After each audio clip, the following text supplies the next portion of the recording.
evening. We're going to call this October 20th, 2025 Lower Allen Township Board of Commissioners Budget Workshop to order. Proof of publication for this workshop is available. We will begin with a moment of silence followed by the Pledge of Allegiance. So please join me in a moment of silence now.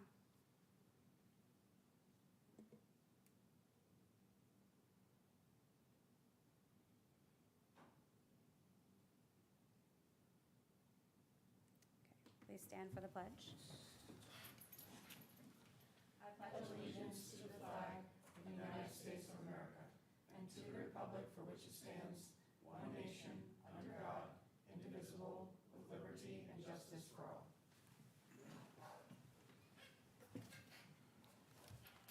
Okay, I think we'll just turn it right into the 2026 budget presentation and discussion.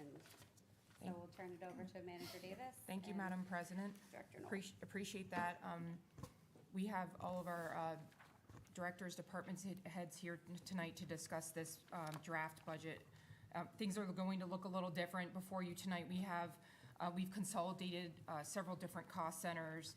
So we've presented capital expenditures organized by department, revenues organized, total revenues and expenditures organized by line item summary.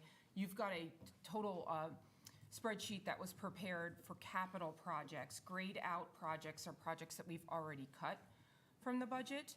We've also got a separate spreadsheet with proposed or requested, positions that is not currently in the expenditures of the budget. So because of the consolidation of the cost centers in several departments, the information presented to you will look slightly different. We've moved software into the IT budget. We've taken benefits and moved them into a completely separate area that they're not actually divided amongst different departments. There's some information that we'll be requesting decisions on tonight with respect to an additional police officer and a purchase or a lease of a fourth ambulance. And then there'll be some options for how we could make up our deficit. We're looking at a general fund deficit tonight. I think it's been brought down to a little over $2 million. So I'm going to turn it over to Director Knoll. She can speak to some of that information. And then if you have specific questions from directors, departments heads, they are here to answer those with respect to equipment or capital projects or positions. Thank you. Thank you. If you don't mind, I'm just going to quickly introduce the board since it is a public meeting. We have Commissioner Schwartz, Commissioner Malone, Commissioner Brown, and Vice President Nagy is absent this evening with excuse. So thank you for that. Sure. High level, when I went through it, I can't thank Julie and Manager Davis enough for everything that they did and what they went through. But I went through it real quick today, kind of high level. The reimbursements that we would get for the management agreements, that has been upped a little bit because of the salaries, so the reimbursements that we would get back would be a little bit more, so that gives us roughly 19 million, just in general fund, 19,223,155. And then in the expenditures, what I had taken out in the general fund for the difference, the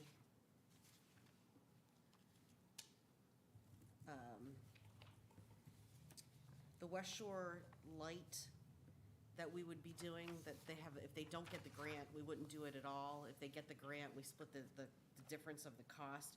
That would actually make it $90,000 instead of the $447,000. So that brings our expenditures down. So that would be one of the changes That is I would have in there. Yeah. Just for the board's information, that is the RRFB that would go along Rosswayne Road for the elementary school. So that we're asking for a grant in conjunction with West Shore School District, and the grant's for $267,000. The difference of the project is a 50% match between us and the school district, and if that grant funding doesn't come available, the project won't take place. Just for your information. So currently we had the whole amount in the budget, and I reduced that to just show the 90,000 that we would actually have as an expenditure. And if there wouldn't be an expenditure, should we not get the grant at all? So it looks like we're probably gonna have to take a look at cutting certain capital items if we're gonna try to balance out. Now, we do have about $11 million in cash.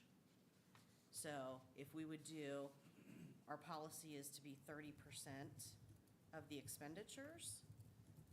So if our general fund expenditures remain at the 22 million, then we're gonna have to keep about $8 million of that 11 million. Because that's our fund balance policy. The third, excuse me, Director Noel, so just to clarify, the 30% of the policy we just did within the last couple of months, Yes, that 30, the updated, that 30% would represent an excess value essentially of around $8 million? yeah, so if we stay, if you wanted to keep 30% of, if we bring the expenditures down to 21 million, 30% of the 21 million would only be, I'm sorry, 6.5 million that we'd have to keep, and we have 11 million currently. Oh, okay. And that's the fund, that's fund balance for all, That's just general fund. that's just general That's the fund? general fund. Okay. I mean, it's good, we have a good, healthy fund balance. I would say, okay. So, one of my first questions is just, and I think, I'm not positive what the number is tonight as we're sitting here. I know that the spending resolution, the budget resolution that we did several years ago that you kind of inherited, that expires at the end of this year, I believe. What, in there was some language about how much we would be able to use out of the fund balance per year. Do you have any idea what that was? What that is? Like what the suggested amount would be that we would be able to draw down? Of the fund balance? I don't remember him having it written in the policy. It was, Not in the, it wasn't in the fund balance policy. It was in that budgeting policy that we did.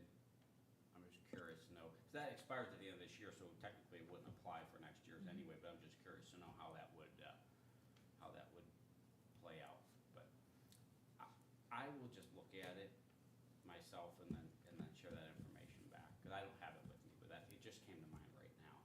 yeah, what I had read was that it was the 5% of the previous year's expenditures for everybody but public safety, and then it was 7.5% of previous year That was expenditures. I didn't, department, like, limits. I'm talking about more of, I think there was a language in there about, if my memory serves me correct, about how much we would be able to use out of the fund balance itself to fill in any gaps in deficits in that per year. I don't recall reading that. Yeah. I'd have to look it up. You know, for the sake of moving on, I don't think it's that important right now, but I was just curious.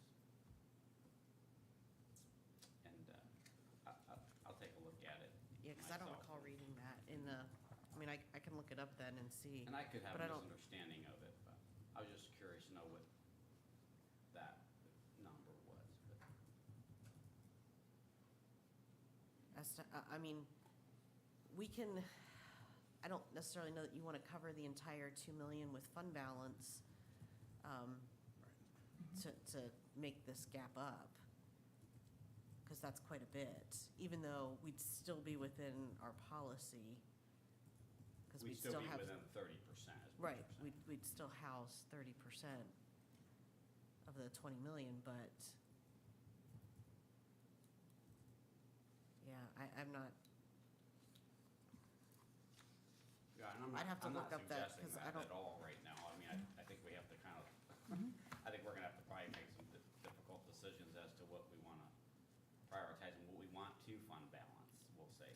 Right. Use that language. Right. And, I mean, it might be all of it, who knows when we're done, with this year, but I mean, I think in the bigger picture, for me, it seems like we would wanna know what maybe the next several years looks like, which I know that's not prepared right now, but like down the road,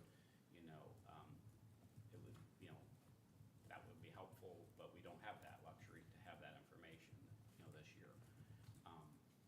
see when, we'd have to start increasing taxes, for instance, and have a plan to do that. I'm not sure. It doesn't sound like we would have to do that this year regardless, but I would assume on that trajectory, depending on how some of these expenses would grow naturally over the next several years, being just placed in the budget, especially new things, I would imagine that would have some influence on how quickly we would have to have a path to raising taxes. So, down the road.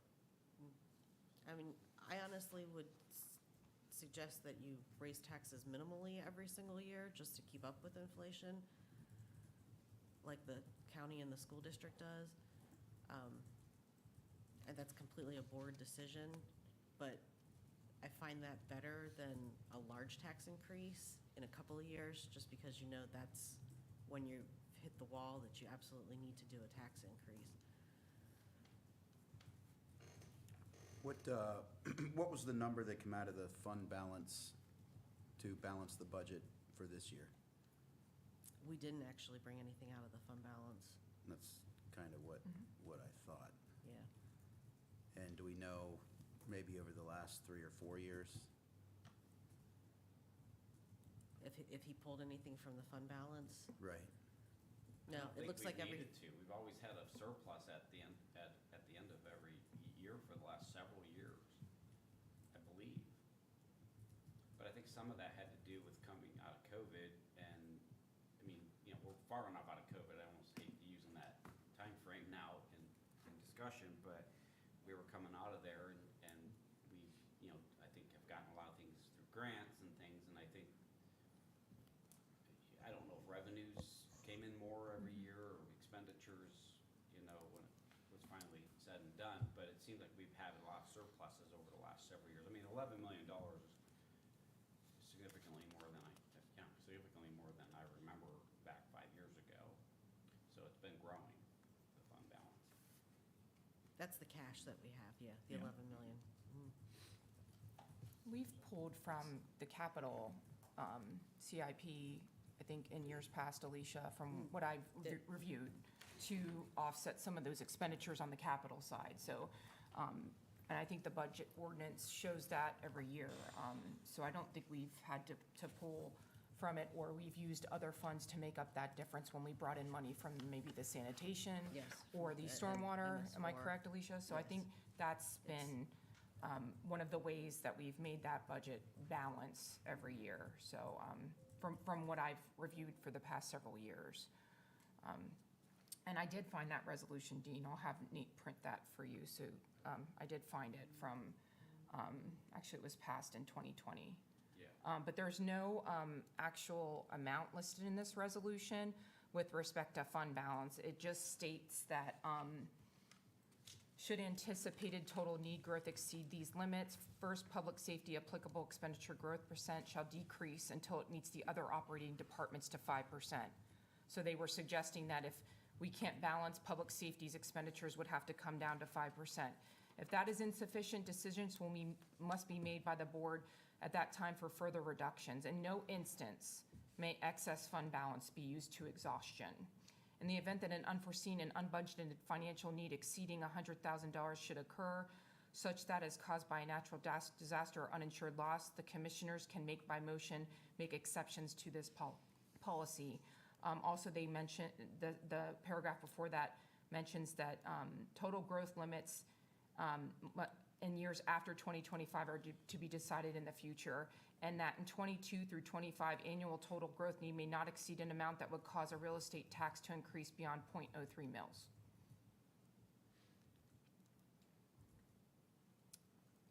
Thank you. And then the last time we had a tax increase was passed at the end of 19 for 2020. Right, Mhm. right. Mhm. So do you have any, like, for this year, do you have any projection on what a surplus would look like the year we're in now, 25? For this year, Yeah. I don't believe there's going to be a surplus. You don't believe there would be for this the year No. we're in? The only thing we can bring forward is what we haven't spent in the amended budget funds that we had found, so when we do have those in the budget, what did not end up getting spent this year Right. because projects weren't able to be finished, so that's being brought forward. We would have to pull from the actual cash of the fund balance as a previous year. Cash. So the number I'm seeing here is a 2.887 and change million. And so Manager Davis said that was reduced today to, what's that, Vic? What's that final number roughly? It's like 2.3, 2.3? yeah.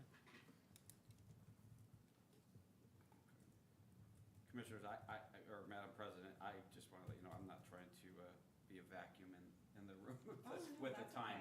I do have a lot of questions, but I just will definitely wait my turn if there's more coming out this time. Is that 2.3 minus the 500,000, or is that just on some things that you've already talked about today with Manager Davis? You see 2.3 million and change? Yeah. Is that taking the 500,000 into consideration? You mean the excess fund? Yeah. No, I don't, Okay. no, it does Okay, not. Okay, thank you. No, it does not. I'm just trying to do some math Uh-huh. in my head of what Yep. our, no pun intended, what our gross Yeah. deficit. Yeah. I mean, we can, and Alicia, I don't want to speak over you, but we can focus on some of these capital budget requests if you want to do that. Board, Alicia, if you had other things you wanted to focus on with respect to, No, we should Okay. probably look at the Yep. capital items Mhm. for,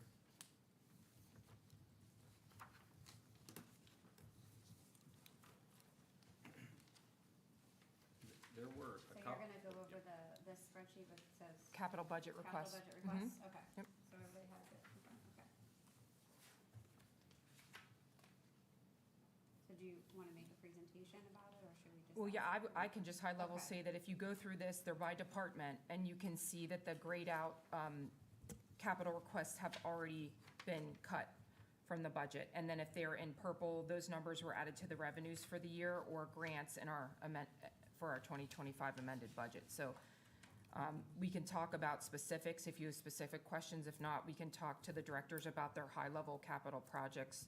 You can see for administration, I had the upgrades to Gorgas, but we had already put $28,000 in the amended budget for 2025. That's already available for that project. So I'm requesting nothing because we will need to kick the can down the road for the EOC improvements.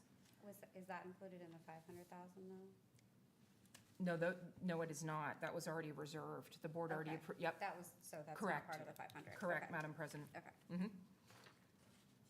And I was just checking to see, I don't have any large items in IT capital.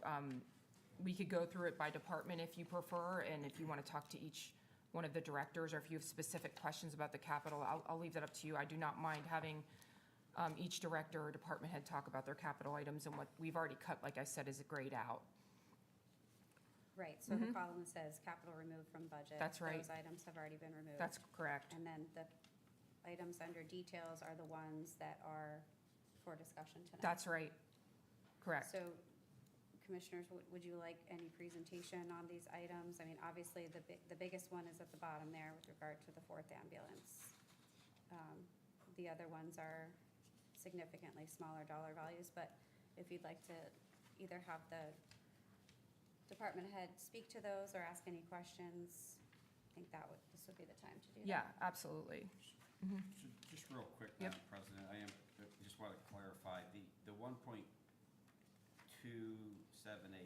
million and 150,000, that has been removed in total. Is that represent, that's not represented in the 2.3, obviously, I just want to make sure, be absolutely sure. So we're saying let's just say we took a brush, and I'm not suggesting we do, but if we took a brush and just wiped all that out, we're down to $1.1 million deficit close. No, No. our deficit, we've already cut all these things. yeah. We've worked really hard, the directors and the department heads have worked really hard with myself and Julie from finance to remove several capital items. They're already So the removed. deficit includes these already being removed? Correct. Ah, The ones in grayscale. oh, Commissioner. So it's just Mhm. under the detail column where we need to figure out if they can, if we feel like they should stay or they should be further cut. Correct. Okay. So, I mean, for example, Isaac can talk about his digitization. I can actually speak to the finance, that's a grant. If we don't get that grant, and you're aware of the STMP program for the financial analysis that we had the presentation, I did the resolution to apply for that grant. So if we would be successful in getting that grant, we would need to spend a 40%, or sorry, a 50% match. So that'd be $40,000 to have DCD come in and do a 5-year look back and a 5-year look forward for our financial analysis of the township's finances, and that would also help us determine future capital projects and any type of tax increase if needed. But if you have specific questions, you can look under facilities. Department head Scott Emerson is here to talk about, he could definitely talk about any of the roof repairs needed, and those are critical because we've got some significant flooding going on, leaking at RUP and in the township building. He's here to answer any questions you would have. If you want to go down through, we could do that. So is it that so 6.8 is the total request minus the 1.2 that's already been removed. So that number is something like 5.6 million that is the total. Capital. Capital Mhm. budget requests. You are that- correct. That are not otherwise found. Where are they located in the proposed budget? The capital is located in the 700s. So if you look in each department, if you look at 400, if I have any capital, it's in my 700 line items. If you, or do we have that removed altogether? Is that not in the line No, items? It's the It's a 700? Okay. 730, Okay. Thank you, Director Knoll. So yep, those would be in the 700 line items. That's where all the capital's included Okay. in the expenditures. Okay, and just to clarify, Mhm. the 6.8 is not what we're requesting because we've already, we're removing the 1.278 from that? Right. Correct. Okay, So we're down to 5.6, which is, I guess, the total from, the details column of what we need to discuss, if that 5.6 can remain, or if certain items should be eliminated. Correct. So I don't know, Commissioners, would you like to hear about each item? I think my most pressing thing is what, you mentioned a couple times when you were hitting on some of these, that some of them are, critical. I guess I would like to know which ones are absolutely critical in your mind from Yeah. a managerial standpoint. I think that would be my first threshold question, Okay. what can we not afford to cut? Well, I definitely believe we cannot afford to cut the repairs. And Scott, if you don't mind coming up and talking about the repairs, I'd appreciate that. And which, that's under? That is under facilities. 409. So we don't have the numbers on the capital budget request. It's facilities. Just, I just said Facilities. Oh, the words. Sorry, Okay, facilities. so facilities, Yep. okay, great. So, does all the commissioners We see do, that? yeah, we Okay, got it, yep. okay. Go ahead, Scott, thank you. Here at this building, we have a roof out back on the second level that has significant leaks. We've had them back to patch it several times, and they've told me, and I can see it, that it's done. It just needs replaced. Okay, so that's an absolute must. That's an absolute. Okay, And then up at Rupp Avenue, Fire Station number 2, okay, now, I'm sorry, can you just, so where is that on our list here? Rep roof repair? Rupp Roof Repair, yes, right Oh, under under the Yep. same facilities, Same okay, got facilities, it. Yeah. I thought maybe when you said fire, okay, got it. No, it's a township building. Right. The roof over what they consider the living quarters, that roof got several large holes that we've patched, but I can show you the report from the roofer that said the roof has outlived its life, it needs replaced. And we have a quote from them for that, so. Those are the, Okay, are there any questions? I think those sound pretty essential, they are. so. Yeah, and Any questions? oh, go ahead, just in case anyone has questions. Okay, thank you. Sure. Obviously, if we get the grant for the analysis, I would not want to cut that. If we don't get the funding, then we won't move forward with that. Okay, Okay. Digitizing files, that's been very important to the CED department. We've hit, and Director Sweeney, please speak up regarding this process. We've been digitizing every year to try to scan our paper files and get those digital for ease of lookup, more historical content in the township that is in a digital format that's easier to share with our residents and our community. So we've been chipping away at that yearly, That's correct, Director Sweeney? That's correct. Mhm. We spent 20,000, approximately 20,000, or will have spent approximately 20,000 for 2025. We are through, I'd say, about 3/4 of our commercial. We have to finish the rest of the commercial. Then we have to go through all of our land development and any other remaining files. We may be in a really good place at the end of 2026 that it would only, I don't know that we would need 20,000 into the following year. But for us, now is the time. We've secured ARC. Actually, we've got a contract, and they've held their price at $1.25 per sheet for large-scale prices for us, knowing that this is here. I mean, we can certainly cut it, we can certainly lower it, if the board would be so inclined to want that. But it's just one of those things that it's just an ongoing process, that it would just be kicked down the road. What percentage of the files are digitized, Director At this Sweeney? point, Do you know? I would call it 50% Okay. or so, Okay. perhaps now at this point. Okay, are there any questions or comments on that? I mean, I guess my thought is obviously modernizing our files is very important, but, it's not as important as fixing a roof. So I don't know if there's a way to cut that in half for now and just take it as a slower process. That would be the only thought I have on that at this point. I had a quick question. Sure. Madam President. Director Sweeney, are there any functions or ongoing or future projects that would be hampered in any way by not digitizing all the records, all the CED records, sooner rather than later? Or are there some that are more vital to operations?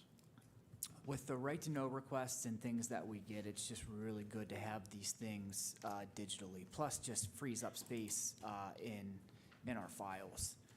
But there's nothing really hampered. I mean, obviously, our new age now is all digital. We get everything digital. We're just trying to catch up because we've had decades of files that haven't been digitized at this point. It's just an easier world where when people ask for files, when people want their property files, all of that, it's very simple to be able to search the database, find it, and email it. It's just a digital world now. Okay. But no, there would not be any projects that are hampered at this point. So it wouldn't hold up like the zoning update or anything like that necessarily? Certainly not. Okay. It would not. It's just, again, the longer we go with it, the higher the prices are going to get. They've agreed to hold the price for this year at $1.25 per sheet. I don't know moving forward. I'm sure it will go up some, but if we continue to give them some work, perhaps they would hold the prices for us as well. If we were to dial it back to say 50% of what we were going to do, would they be all right with that volume at that price? They would, yes. I think they would, yes. I mean, I think All right. 10,000 is more than adequate for them to continue what they're doing at the price. It's a large enough volume. Okay, and it's making progress for you and your team? And it certainly makes progress. And our staff does all of the small. This is only large scale, I mean, decades of large scale, 24 by 36, 36 by 48 plans that we just can't scan. Mhm. Okay. Thank you, Director Sweeney. Yes, sir. Was that something that just gets completed in 26? I don't know that we'll be able to completely, with 20,000, be able to complete it, but we will be very well on our way. I believe by the end of 27, we certainly would be. But you won't be asking this well into the future. This is just a year or two? That is correct. This is just a little while longer. So this is an addition that falls off for It sure? will certainly fall off. Okay. There's no question. Okay, if there aren't any other questions, maybe we'll just continue hearing about the other items so we can keep that in mind as we hear about the others. I definitely defer to Director Hull and Captain Foltz with respect. We've already cut some of the body-worn cameras, and we've already removed one LPR. So I definitely like them to come up and talk about the need for the 2 squad cars and then the 2 LPRs. But we've already removed just shy of, what is that, 93,000 there in the gray for police with respect to what we've already removed. But I'd welcome Director Hall or Captain Foltz to talk about the other items. Captain Foltz is coming up. Yep. I welcome his comments. We every year, we take the vehicles that are moving towards end of life, and we replace those vehicles. So we've done more than 2 in the past, so we're working on 2 here. And Charlie certainly can speak to, the need to do that. So I think 2 is the minimum that we can do in order to not have downtime. The replaced body-worn cameras is critical. They're end of life, I believe, in many cases. And there's a couple of options with that, but this is a replacement program. The LPRs, we requested 3. They have been instrumental in us identifying suspects leaving the mall and in making arrests, especially on retail thefts. And there's other areas of the township that are not included, and we don't have that opportunity.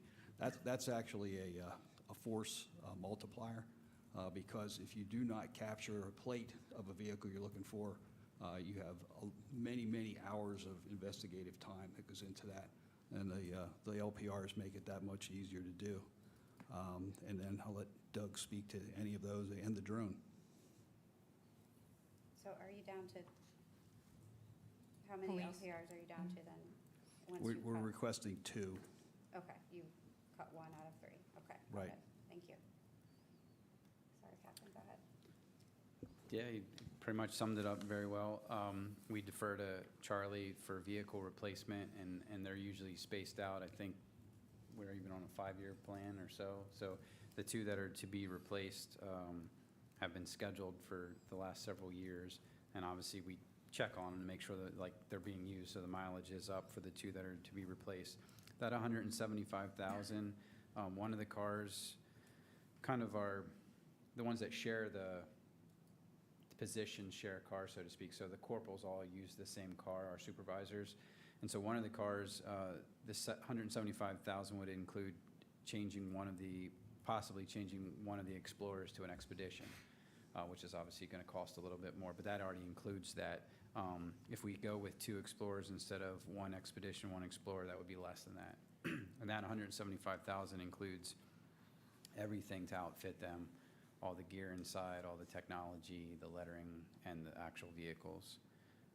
But again, that's based off of the schedule that has already been established as far as when they need to be replaced. And so, again, I would defer to Charlie for that. At some point, I think the cost of repairing catches up to you. And then, like Director Hall said, we asked for 3 LPRs. These are static ones, or ones that are in intersections. We actually have some mobile ones on the cars, but these are specifically ones for intersections. And the ones that we currently have are all centered around our business area, where we have a lot of the crime, but we also have other types of crimes on the other end of the township too, and we have the interstates that go through there. So without being exactly specific where we would like to put them, that's where we're looking at, is to try to cover both ends and the middle of the township. Like I said, we were asking for 3, and we already cut 1 out of there. The body-worn cameras, it's kind of a little bit convoluted, but originally these were on a company called WatchGuard, and Motorola has bought them out. So Motorola is also who is replacing the county's radio system, which has already been purchased. We've already purchased that, and we have them. They're ready to be installed. And the reason I bring that up is because this exact cost for our body-worn cameras is they're out of warranty now. So if nothing went wrong, we wouldn't even have this cost next year. But if they start to break or get busted when, in the act and stuff like that, they're no longer covered under warranty. We have a possibility with our new radios to, and I'm not wearing one, but we normally have the radio that sits here with the cord, that goes up to the mic. Motorola has just come out with a new mic that is a body-worn camera and a mic all together. We have already, like I said, the whole county bought the radios and stuff for them. So we already have all of our radios ready to be installed. There's a possibility that Motorola, if we switch to this new body-worn camera, would exchange that back, the mic, for the mics that we have. We haven't got them to put on paper what exactly that would be, whether it's a one-for-one or whether it would be a reduction of cost. So the 50,000 comes into play as if we had to totally replace all of our body-worn cameras. Not hoping that has to happen.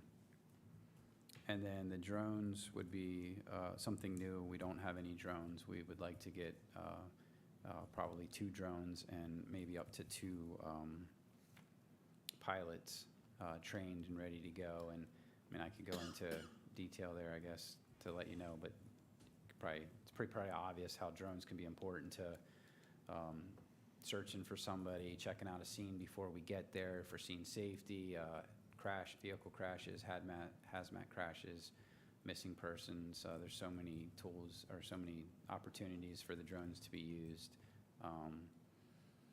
And like you said, it's almost like a force multiplier as well, because they're trained, they can put them up, and we don't have to take like 4 officers marching through the woods looking for like a missing persons or something like that. And we've had plenty of opportunities where we actually have to call in other departments to help us out with that. And that cost, that 30,000 is for 2, you're saying?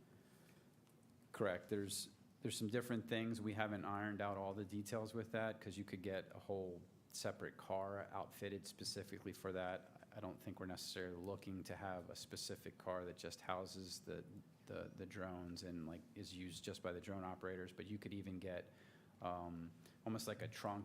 Trunk of the car would be a little different than what we have, and you have to have like a screen, almost like this screen right here, to see what you're looking at when they have that up there. So that would more than cover what we're looking to do there with 2 drones and some kind of screen to view it, and then the training for the 2 operators. Thank you. Are there any questions for Captain while he's Wait, up? If I can just add that the 2 drone operations, the battery life is only a certain amount of time. And what they have done with the task force has a drone program, and what they have done is just alternate them, because that way you don't lose contact while you're bringing one of the drones away and you're putting the other drone in. You have continuous observation. So the 2 helps logistically and operationally. Makes sense. Okay. Any questions on the police? Okay. Thank you. As we go through fire, we've already worked to, they requested 20 sets of their turnout gear. It's definitely in need of replacement. We've already kind of cut that down to 5, and we thought we'd cycle those through, so they're not all needing replaced at the same time, more of a replacement plan. And then the $450,000 is a down payment on Rescue 12. That's actually a wash, because it's offset by the sale. So that actually won't increase capital, because it's a wash when we sell Rescue 12. If you have specific questions for fire and even EMS, we always put in years past, we've always put in money for, if we have to replace any ALS equipment, it's needs to be in there in case anything breaks or fails. So we've always had in the capital expenditure, correct me if I'm wrong, Director Hall, some buffer in there for any of the equipment Yep. that would need to be replaced.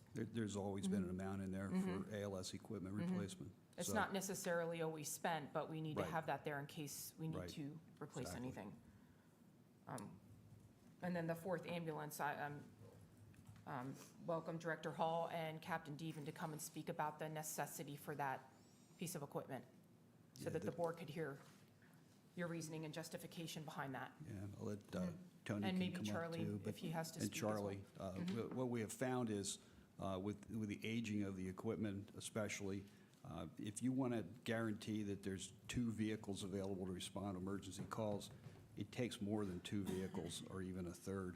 We've had the time when we've had 2 vehicles down with 1 vehicle put in service. And so it's kind of like when we talked about people, a lot of times we say it just doesn't take one person to fill a staff position. It takes 1 point something to fill a staff position. Well, the same is true with vehicles. It takes more than 1 vehicle if you want to have 24/7 operation with a vehicle. We don't really have that at this point with 3, and 4 would be the balance for that. Not that we be fielding those all the time, but with special events, EMS actually staffs football games at Trinity and here. That's another unit, so if now you're staffing that and you're taking a unit out of service for repairs, now you're down to 1 responding unit for the whole township. So that's the reason we looked at the 4th.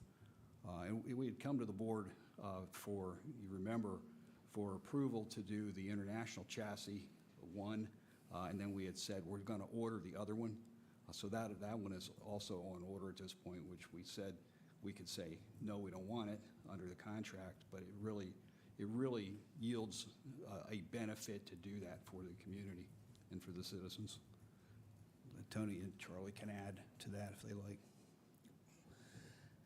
I'll add to that and just kind of go, the current fleet is 3. Currently, service units are 2 during the day and 1 at night. The trouble we're constantly running into is, as we increase call volume, increase mileage, we're increasing wear and tear. That's taking a unit out of service for repairs. We've already pushed and are continually pushing regularly scheduled maintenance. We've had units go out of service for 2 and 3 weeks at a time due to maintenance issues. That has put us in positions already where a second unit breaks, and now we're down to 1 unit available for the township, and we got staff waiting until fleet can get out and fix an ambulance, which they always do, and fleet has bailed us out of that many times, but we've had hours out of service where we just don't have the service to the township that we're supposed to provide. And I get that it's a tough budget year, I understand that. Still gonna make the ask that, right now, we've got all of our units out of warranty, so there's no warranty protection on any of those units at this point. We've already spent $34,000 this year, we're not done. That's $24,000 over what was budgeted in Charlie's budget, and next year's projection of $20,000 is $14,000 under what we spent this year. So those costs of units maintenance is going up. We're already delaying and pushing preventative maintenance, which is causing issues for Charlie's people as well as mine. Just the reliability of the primary fleet's hitting it, and then reduced service to the residents, what's happened.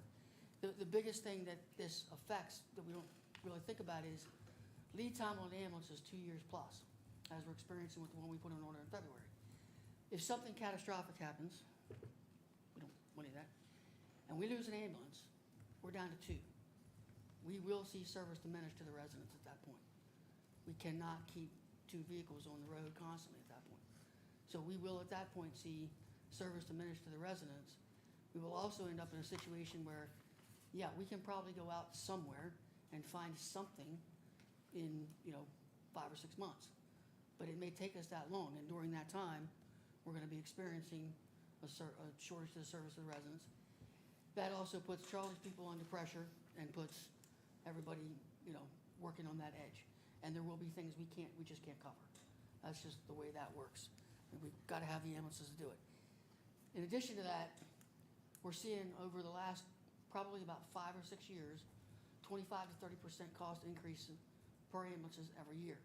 So based on manufacturer and what we buy, for us, typically what we're buying, that's about $80,000 to $100,000 units go up in cost on average. That doesn't mean necessarily, because the international we just bought was $341. The next one's projected at $359, so it didn't go up that much. But those are also previous years, and we're waiting at the dealership, so we got lucky on those. But those are what's going up. The other thing that we can't figure in is are there going to be any increases on tariffs? We don't know that. May or may not hit us. But that has to be thought about. The other thing that's done is apparatus replacements for EMS and fire are typically about 25 years out. When I do those replacement schedules for EMS, what I found is that if I take a 4 ambulance replacement plan and map it out over 5 to 7 years, or 5 to 7 year replacement, 7-year replacement with a fleet of 4, map that over 25 years, We purchased 15 ambulances during that time frame of 25 years.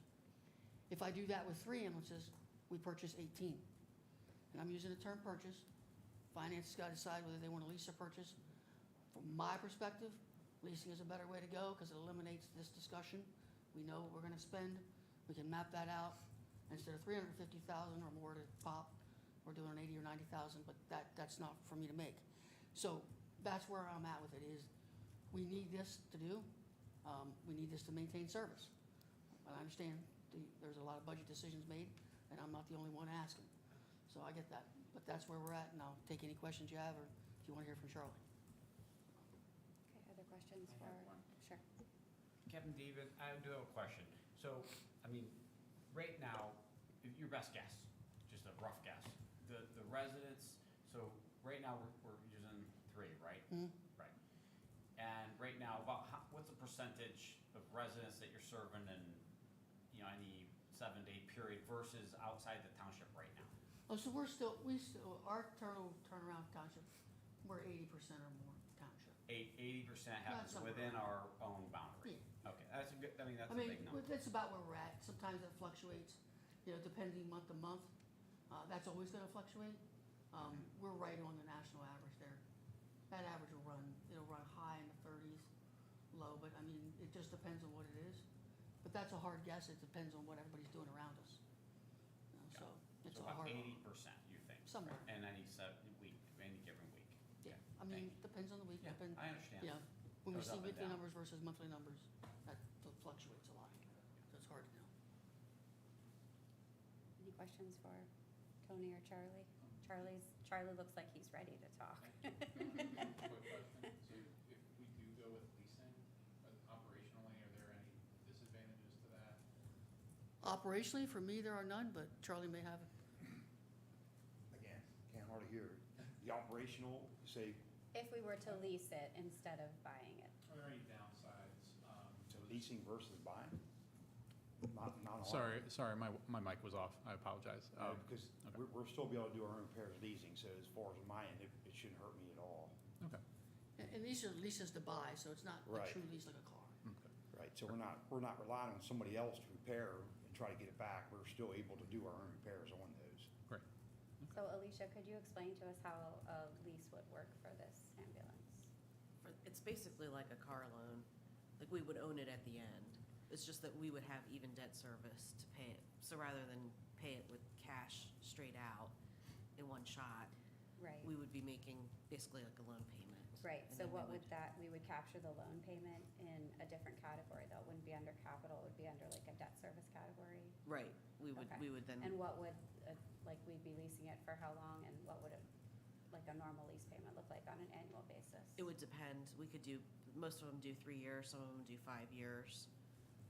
So you're probably looking at, on a 3-year lease setup for a $350,000 ambulance, you're probably looking about $80,000 to $90,000 a year. Each year, okay. And what are the pros and cons of us doing that, as opposed to It, paying it outright? the pros would be that so you would even out what your payments are Right, per year, so you would know. It would be a smaller payment than having to come up with $350,000 to $400,000 at one time to outright purchase it. but I guess what's the disadvantage to that, from anyone's perspective?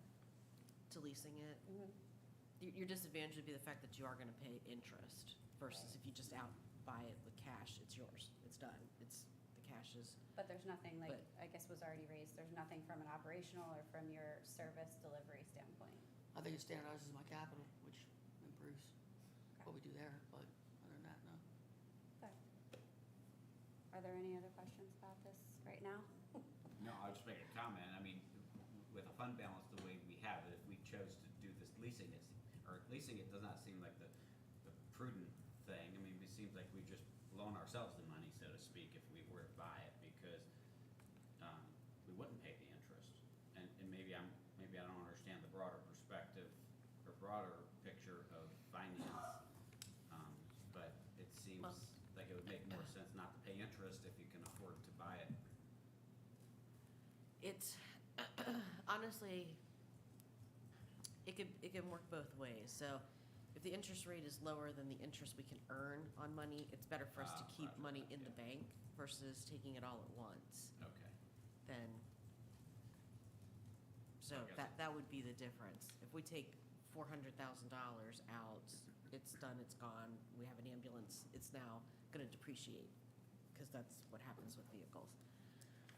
If we can keep money in the bank longer, we're gonna earn off investments we can make, and we can even out Okay. debt payments. That makes sense. So I it's, guess it depends on where you think interest rates are gonna go in 3 years. right, And nobody knows that. so, I mean, that's obviously an option for all of this, is to turn it into some sort of larger capital financing. right. Even aside from a lease, I mean, you could combine it into an actual, like, bank or bond financing, which would accomplish the same things that you're saying, but has the same drawback of the fact that then you're just paying interest on it. But some of these are long-term capital assets that could be financed, so. Yeah. But I guess, are there any other questions for these two gentlemen before we move on to the next? Okay, thank you guys. Thank you. Thank you.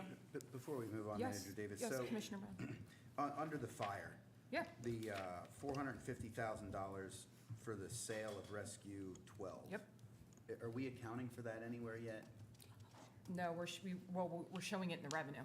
Oh, it is in Yeah, the revenue? yes, Okay, because okay. it's offsetting the expenditure. Okay, all right, thank you. Yes, good question. Moving on, I'm just going to go through some Public Works projects high level, and then I can defer to Director Powell for any questions you may have. But some of these have to happen. We either have grants already in motion, or we've committed and bidded these projects. So we're not going to be able to cut Carlisle Road because we bidded that and accepted a bid and awarded it. 18th and Hummel and Royal Wesleyan, the RFB, same situation. We've committed to the project. We're working with PennDOT for a let date, and those can't be cut at this point. I've already explained Ross Moyne Road, RFB. That will only happen if the grant is awarded. I think I have an indication of how you feel about paving. I will let Director Powell speak to the fact that we could lessen the general fund expenditure and pull more from liquid fuels. That would lower the capital expenditure there. So, Director Powell, did you want to speak to any of that? Yeah, so we, stemming from the Scott Russell's presentation this summer about the paving, you know, he suggested that we target twice our liquid fuels allotment, which was $550,000. So we've put a paving plan together for the next 5 years that averages about $1.2 to $1.3 million in just paving costs. Now, there's costs associated also with the ADA replacement and then the stormwater, but that comes out of the separate fund, not the general fund. The ADA would, though, come out of the general fund. So what we've done is we've targeted that $1.2 to $1.4 million range for the next 5 years. For 2026, I had put in for $700,000 of that to come from the general fund and use roughly our liquid fuels allotment. The main reasoning behind that was to preserve some of that liquid fuels allotment should we need that in the future, especially as we start to talk about, as Scott mentioned in his presentation, some of these pavement preservation projects that we could do with roads that we've already paved. So I didn't want to spend all of that liquid fuels money down because I was trying to avoid a conversation like this in the future where we get ourselves in a bind. If we needed to, I guess we could rebalance that a little bit more. But the intent was to just keep spending our liquid fuels allotment towards that paving and then keep the balance that we have in that liquid fuels, you know, for more of the preservation in the future as we start to get into that. So, and right below that line, you see the $250,000 for the ADA ramps that would have to come from the general fund as well. And just to speak about the intersection markings, that's a safety issue. We've kicked that can down the road for years, and we're only looking to do a third, and I don't see how that can be deferred. Our pavement markings at our intersections are I'm getting They're worn. calls daily. sometimes daily, but regularly, for markings that are around the township that people are in the wrong lane, trying to go Yep. straight when they're in a left turn lane, vice versa. So this is just something that it has to be done. We can't defer any longer. And I've tried to create a plan going forward, so we're spending that on a regular basis. We could spend 1.2 million or 120,000, excuse me, and do them all in 1 year, but I'm trying to get in that similar to the leasing option with the EMS, just a constant payment each year towards that item. Might as well speak to the last two items too. The trailer with the air brakes. We have a trailer right now that we can haul equipment. It is at its maximum weight limit, so this is partly a safety issue, but also having a more a beefier system on the trailer. It prevents future wear and tear as well, so that would be a great benefit to the Public Works Department. And then I can let Charlie speak to the dump truck replacement if you have questions about that, but that was on our capital improvement plan. You know, we have numerous dump trucks that we have to maintain and service and keep ready for our projects, for winter maintenance, for things like that. So we would be replacing the LA 13, and then that would go out for an auction sale. Okay, thank you. Are there any questions? You want Charlie to speak to the dump truck at all? Sure. Mr. Reynolds, could you speak to the dump truck LA 13? Was that in the 5-year capital plan? Yeah, that was in the 5-year capital. Okay. Yeah. Mhm. Yeah, just replacing an aging truck we have now. I think we keep them in a 10 to 12-year interims, so we're right at that, because that's a 2013 right now. So we're right at that, where we'd like to replace them. But that was in the capital for quite a few years. Okay. Are there any questions? It didn't sound like any of these were really items that could be removed realistically. Realistically, no. Are there any questions? Yeah, with the paving, if we dialed that back at all from where we are, we'd start falling behind on our paving plans. I is what would it not sounded dial like. back the total cost if Okay. you thought that we could rebalance. That would be an option. I don't know the exact amount. I would defer to Director Knoll about the liquid fuels allotment as to what we have in our balance right now. So we could rebalance it to, you know, be flip-flop with what it is now, or even more of a spread. But I would not cut back from that 1.2. We're just going to put ourselves further in a deficit. We're just kicking it down the road at that point. Yeah, and I would add to that, with all due respect, Commissioner Schwartz, if it were up to me, I would just have this paving done, all of it in the township as quickly as possible, simply because we've had the excess fund balance, we haven't really recognized it in the last 7 years as much, and yet our paving has not been adequate to keep up with that. The residents have been investing. If it were up to me, I would add to that, if it was feasible to get some of those projects done quicker, you know, at front load it faster than our program, but I'm okay with the program. I don't think we should touch the program, because I think the residents at this point deserve to have the roads are something everybody uses, and I'd hate to see any of that get touched right now.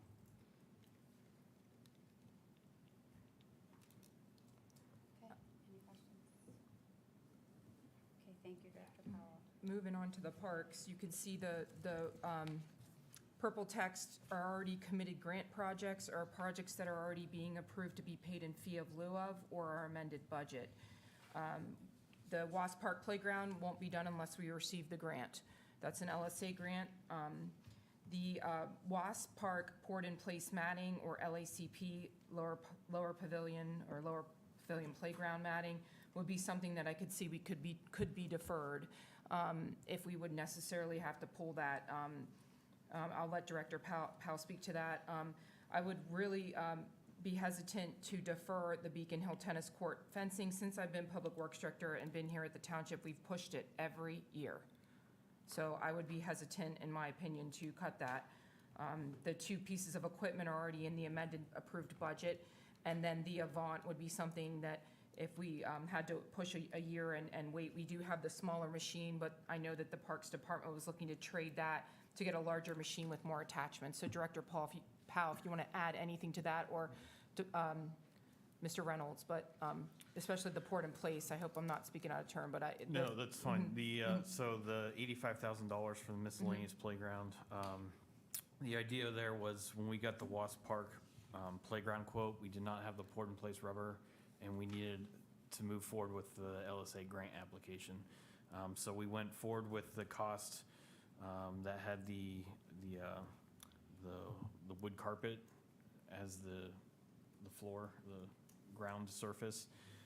So we put the $85,000 in there to cover us, to be able to put the port in place in if the grant is successful. If the grant is not successful, then we would like to use those towards a different playground project, which would be the LACP, the Lower Pavilion, which is a much smaller play structure. We could probably accomplish that within that cost. So I don't really want to defer it, but I understand that if we had to, we'd have to. The one comment would be, though, once we install the playgrounds, it would be hard to go back and put the port in place rubber matting for Wasp Park. So we would be stuck with that wood carpeting. There's nothing wrong with it. It's just with where we're going, where parks design and things like that are going. Port in place is really, that's what everybody's going to. So I'd hate to see us stay stuck in an old design. And would it Way potentially for parks. cost more if we were to do it once the playground's installed, or like? I'm not sure if, with the feasibility of it being Yeah. done afterwards, is or not, so. Oh, okay. I think from a maintenance standpoint, it's much more cost effective. Yeah, certainly. In the long term, yes, it's much more effective. And then the Avant, Director Powell. Oh, yeah, the Avant. Yep. I'll let Charlie or, excuse me, Mr. Reynolds or Mr. Stambaugh speak to, Oh, no, I'm sorry, I'm being the- very informal tonight. I Yeah. think That's if okay. everyone's okay with it, we can, if everyone's. Okay you with know, informal? fine. Let's Yep. just be well, I'll let, informal. Okay. Yeah. okay, I'll let either of them speak to the current machine and the need to,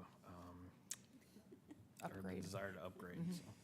The current machine we have, it serves the purpose well, but it does take a lot of attachments. They advertise 200 attachments, but yes, we can, but some of them's limited to what we can put on that. So moving up to another size machine, now we got the ability to add almost 200 pieces of equipment. The viable, saving money on anything we have to purchase in the future, which we can do with one machine.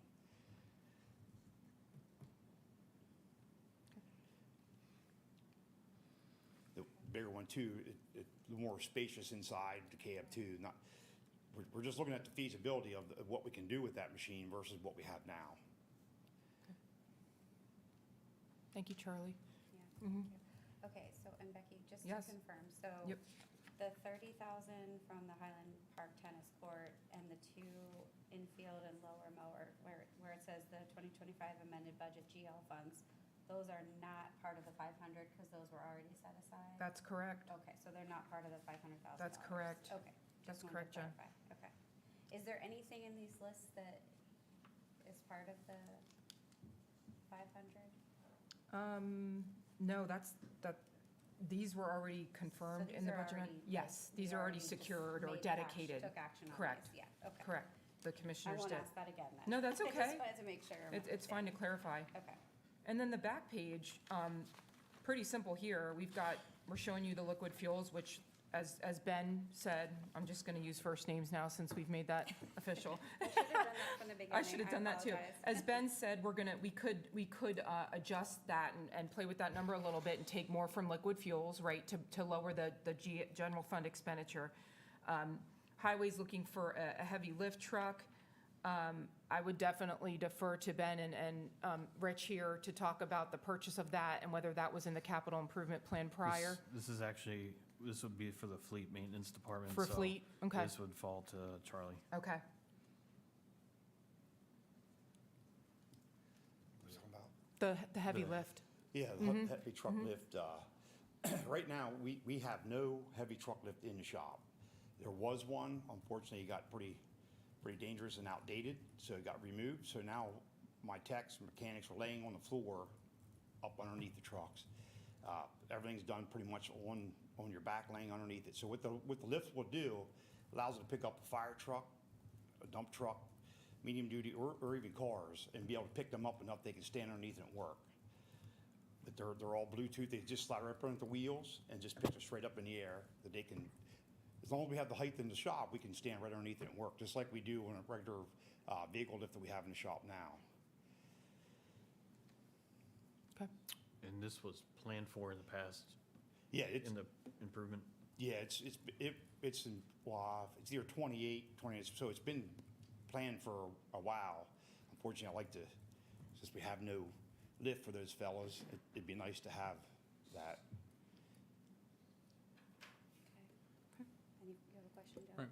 Probably saves time as It well. would. Makes things a lot Yeah. more efficient.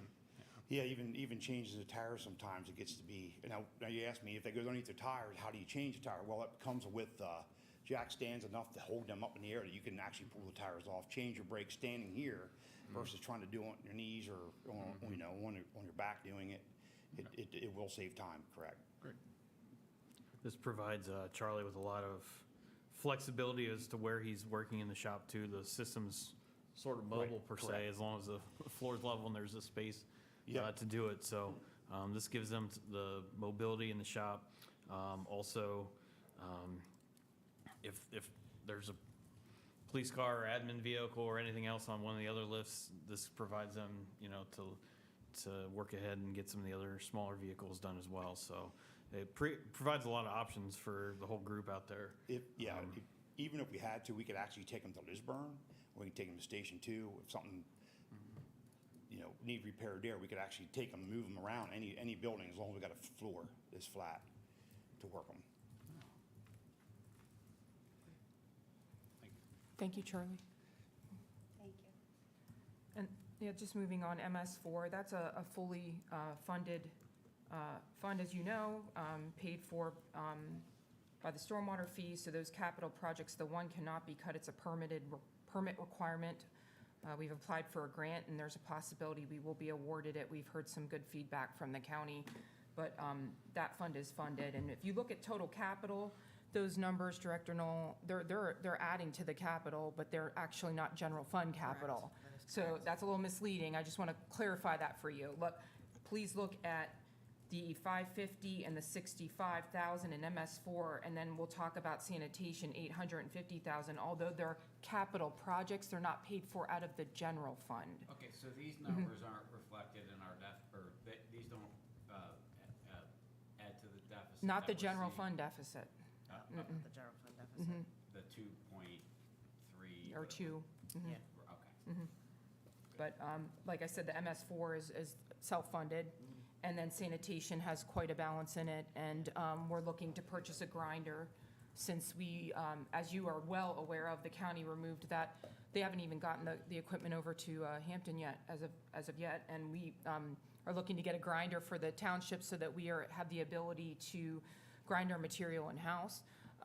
We are actively working with some other municipalities, so we would be able to recoup some revenue for grinding their product for them, and we're actually supplying product back to, right now, Lemoyne and Shiremanstown, and New Cumberland's also requested to work with us in that respect. And then having that equipment on site would give us more flexibility with when we grind and how often we can grind. So, but once again, there's a significant imbalance in sanitation that would pay for that purchase, and that would not add to our general fund deficit, the MS4 or the sanitation, or the liquid fuels.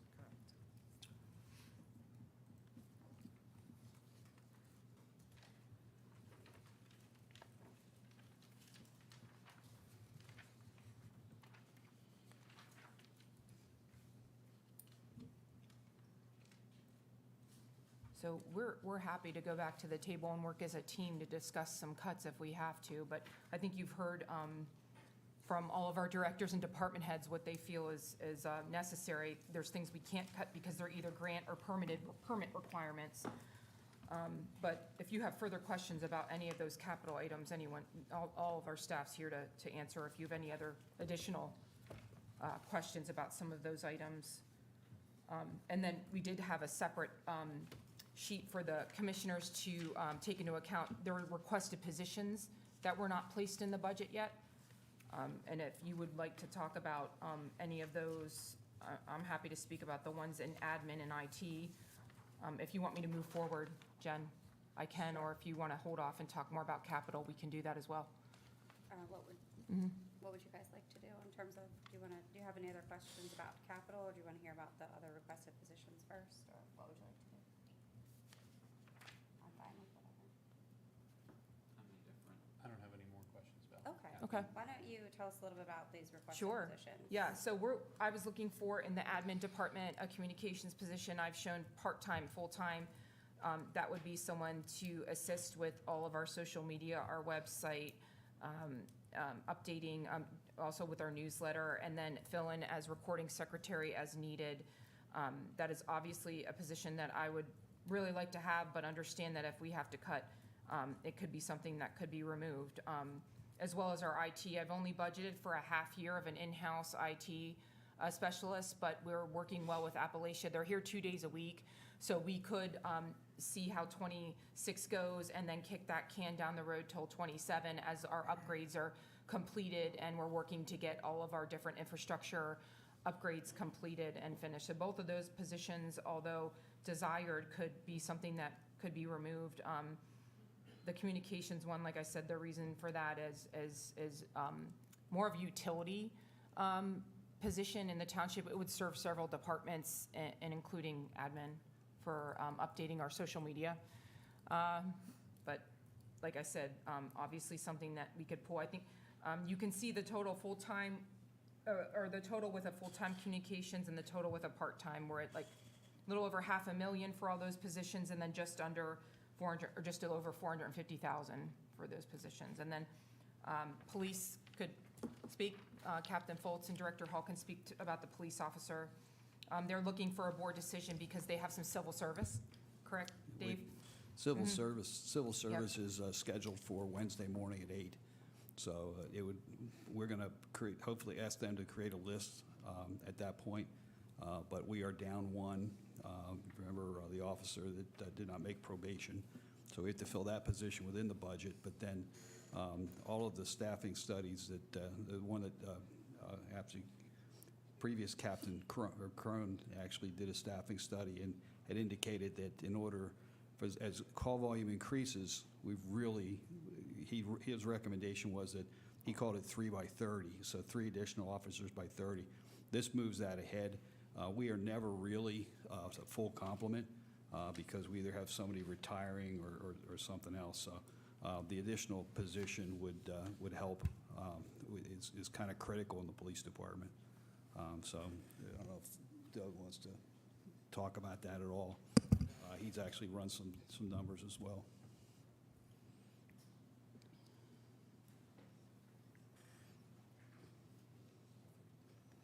So currently, we have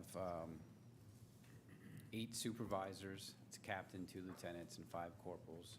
We have 4 squads, so a corporal of each one of those, and then a corporal detective. 1 SRO, 3 detectives, of which one of those is, however you want to look at that, full-time DTF, part-time, us, part-time DTF. And then we have 3 flex officers. And then the rest of the patrolmen fill up the squads. And as of right now, we have 26. We started the year with 27. So like Director Hall said, we've been short all year. How we've been able to fill that is by using our flex officers, admin, which was me before I got promoted, and now Lieutenant Militex, and then detectives. Obviously, anytime that those people are filling in on the street, it's still the priority is to answer calls and emergency calls, but that takes away from the tasks that they're assigned to do. Detectives obviously follow up with crimes that get passed on from our patrolmen. Lieutenants and above should be dealing with admin stuff and some other details. And our flex officers are the ones that give us flexibility. We can flex their schedule, but we also use them primarily when they're not filling in on patrol. They're still doing patrol functions, but we use them to hit our target area. So when we had the issues with the park, or we have issues at the mall. And then one of our other guys, we still consider him a flex officer, but he handles all of our warrants, our prisoner transports, follows up with all the body-worn camera. We have to save that a specific way, so he's tasked with all those details. But long story short, it was back in '22 that after the ad hoc recommendations, that the plan, like he said, like Director Hall said, Captain Crone tried to get us 5-man officers. And in doing so, and anticipating we were heading that direction, he changed the minimum staffing to 3 at a time. So we have to have 3 patrolmen, not including detectives, admin, 3 patrolmen on at a time. That's impossible because we didn't get up to the 5-man squads. We have 4 patrolmen or women squads. So what we did was we started to shrink back the time that we were mandatory having 3 out there. And so between the hours of 7 a.m. and 12 a.m. until 12 midnight, we have to have 3 out, or however you want to look at that. We can go down as low as 2 on those overnight hours. Obviously, some of that is also constrained by our contractual, how many people are allowed to take leave at a time. But again, the problem runs into when you have retirement, which we have now and we haven't filled. You have injuries, which we have now. We have an officer that's coming back from an injury, and then you have any kind of training or leave. We're short, and obviously anytime we're short, we go call to call to call. We can't focus on the traffic areas, the complaints that come in from the residents. So what I would like to get is I would settle for 29 officers instead of 30, because I think I could make it work with just 2 more flex officers, and then that literally gives us the flexibility as we schedule them to fill in if need be, but primarily hit our high crime areas. But what we're asking for this budget year is just 1 more, so that would bring us up to 28 sworn. Again, we're at 26 now because we didn't replace Captain Crone's retirement, so to speak, yet. In the unique situation we have right now with doing the hiring and the list that Director Hall spoke about, is we have 2 really good candidates on there, and one of them has prior service. It's an individual that works at another agency right now, but has history with us. And then the number 1 candidate as well is we feel like is a really good candidate. So we would love to be able to backfill the one that we're short now and then add 1 to next year. Right now, again, when we don't have the flexibility of the other officers to fill in to get that minimum, we have forced overtime. And so not only is it unsustainable to keep doing that financially, but the wear and tear that it takes on the officers as far as, burnout and going from call to call to call or not having shifts out comes into play as well. I have 24 plus years on a job, and in those 23 years, we never, ever had to force somebody to come in and work overtime, and we've had to do that numerous times these last 2 years. And obviously, as you know, as you could assume, that falls on the junior person, like on the opposite squad, so that somebody's not doing a short change. And obviously, we don't want to burn out our youngest officers either. But the other thing we struggle with is once we have a list, nothing other than us asking and seeing if you will commit yourself here, nothing guarantees they will come. So when you're looking to go to the academy, you're going to take, if not the first, the best opportunity that you can come up with. So once we have our list and we know we have interest here, to make a commitment to those officers. And the number 1 candidate on the list actually needs to go to the academy. So to say, we will commit to you for a hire in January to go to the academy is something that would be extremely beneficial to be able to do. And we'll have that list, and that list will come to the board at the next meeting after the Civil Service Commission approves it on Wednesday. Yeah, that's one of the things that's so difficult with us is, as you've heard us in the past couple of 6 months blocks, because we basically are still part of our county consortium. We save money by testing together, and it's an added benefit for the applicants that they can come one time. When I applied in 2000 to come here, we had over 300 applicants just for Lower Allen. We had 99 sign up for the county, 99 for the entire county. The whole county. For the whole county. 64 showed up. There's where I forget the rest of the numbers as far as we had some fail the physical, some fail the written.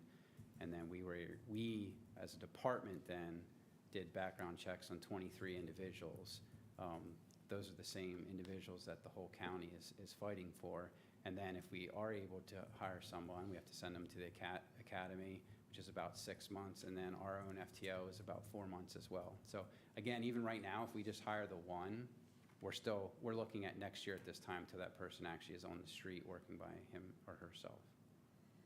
And that's the problem we run into, and I get it, we can't always hire ahead of time, but because we never hire ahead of time, we're always behind catching up when somebody retires or someone gets hurt.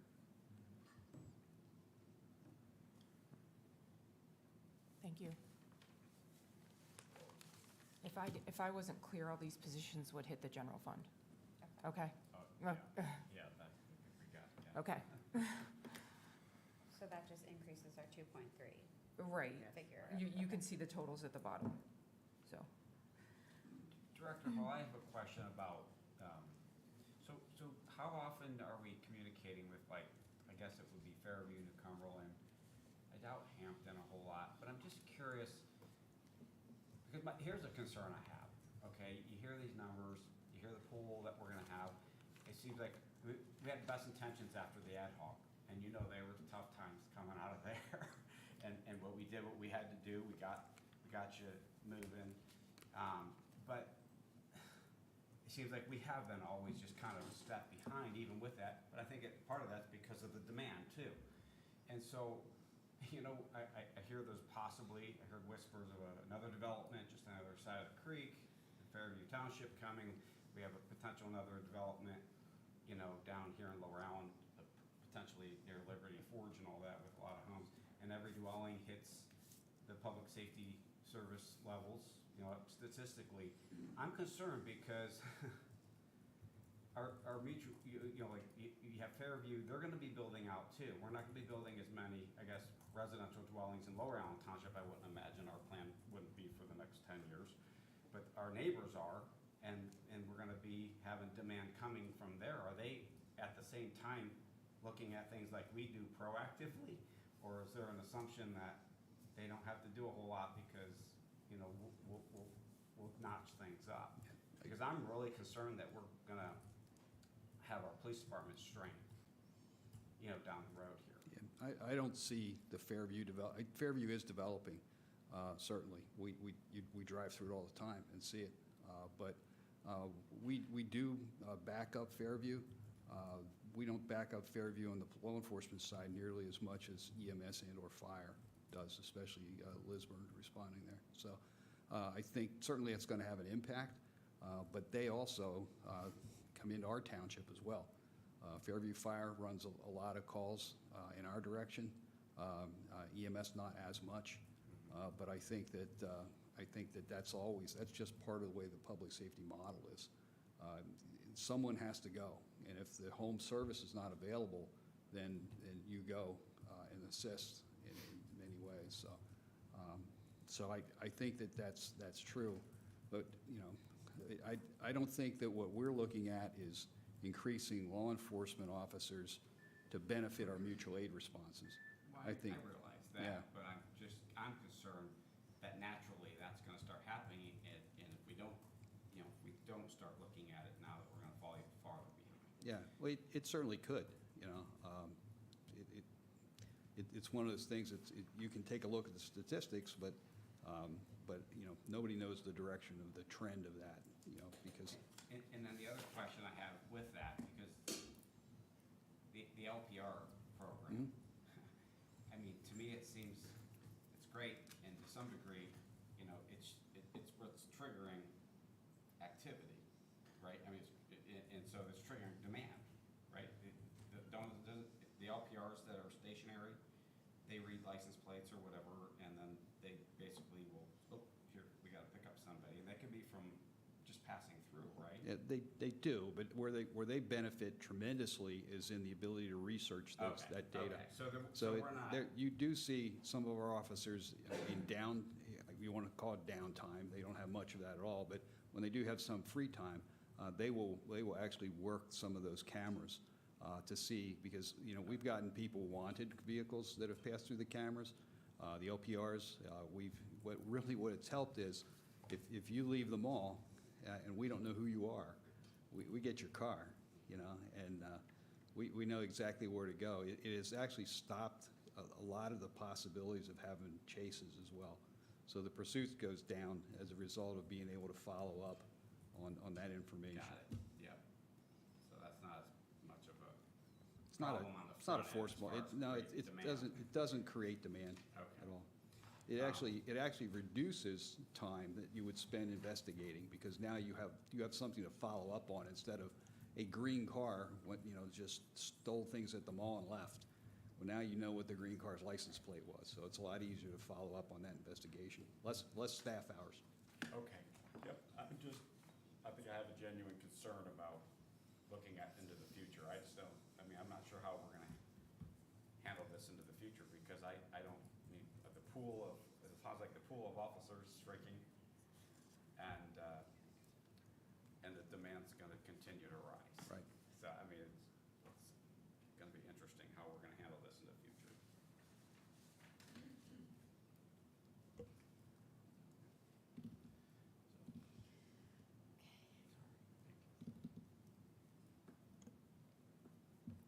And then there's two more positions in public safety, one in EMS and then a PSO. The EMS is for full-time to cover the reduction in availability of the part-time staff. I'm sure Tony and Dave could answer any questions you have. And then fire's looking for a PSO. Tommy's here and Dave to provide additional emergency services to the residents. One of the things that, and I know, you know, Commissioner Valone, you were instrumental in asking us to look at part-timers when we were looking at full-time PSO staff several years ago. We have done that, and one of the problems now, as everybody is aware of, we have a lot of fire departments that are hiring staff. And as a result of hiring staff, the pool of part-timers has diminished greatly. And so we are in a position of we have some dedicated part-time staff on the EMS side as well as the fire side, but they are, the trend is going down because they're being hired. Everybody's aware, Lower Paxton just hired 8 full-time firefighters. There's a number of other municipalities around us that are doing the same thing. So a lot of people that may have come here in a part-time capacity are now accepting full-time jobs. Manheim Township and Lancaster County is not hiring any more part-timers because from Township Manager Kane's position, who's the ex-fire chief, was that they were extremely unreliable, and he was spending a lot more overtime than he needed to do. So they are also increasing their full-time hires, and it's just been this vicious cycle of trying to keep up, and we're kind of in the same position on the EMS side as well as the fire side, which is why we've come to ask for one additional for each. Just to follow up on the director's comments, where we stand is that there used to be a cadre of part-time staff that we could rely on to fill things. That staff has greatly diminished. Even the availability to hire has greatly diminished. They're simply not out there, and while we see statistics that lead us to believe we're putting more providers on the street, we're actually not doing that. A lot of our, especially at HAC, they're turning out 600-700 EMT students a year. They're going into other medical professions. They're never entering the street. So as a result, we're seeing a few of those. And as an agency, we see more than most because of our how heavily we are involved with HAC as far as sponsoring students and having them do ride time here. It's still not enough to keep up. The last time we did hires, the only paramedic that we hired part-time in that group was because he needs to stay active with federal task force. So he needs a part-time EMS job to maintain credentials to stay current with the federal task force. Otherwise, he wasn't looking for a part-time job. So he came here to do the relationships. But at the end of the day, we're not seeing those part-time staff members where we could cover vacations and cover education and cover all the call-offs and everything. We don't have that coming in the door anymore. Certainly, we weren't looking to see looking to do any future additions as fast, but at this point, we're gonna cover it some way because we have to. It takes two people to cover an ambulance, no matter what you do. So you're either filling that overtime or filling it part-time. And that's just, at this present point, that's where we're at. We're piecing together shifts today. A daytime shift had to be pieced together three different ways to get it covered. And that's where we stand. It's just this constant decline. It's the same thing police faces, same thing fires facing, decline of people coming into public safety, and then on top of that, the desire to stay in and make a long-term career out of it. When I started this 35 years ago, I had to fight for a job. You had to have 3 or 4 years of volunteer experience before anybody was interested in you. Now, if you have 3 or 4 seconds, I'll probably hire you. But, I mean, that's the situation where all public safety's at. So that's where, and we're looking for an AMT ideally. That's what we'd like to have, to give us the ILS capabilities and a hybrid, of course, so that we have full coverage everywhere. And I'll take any questions you have.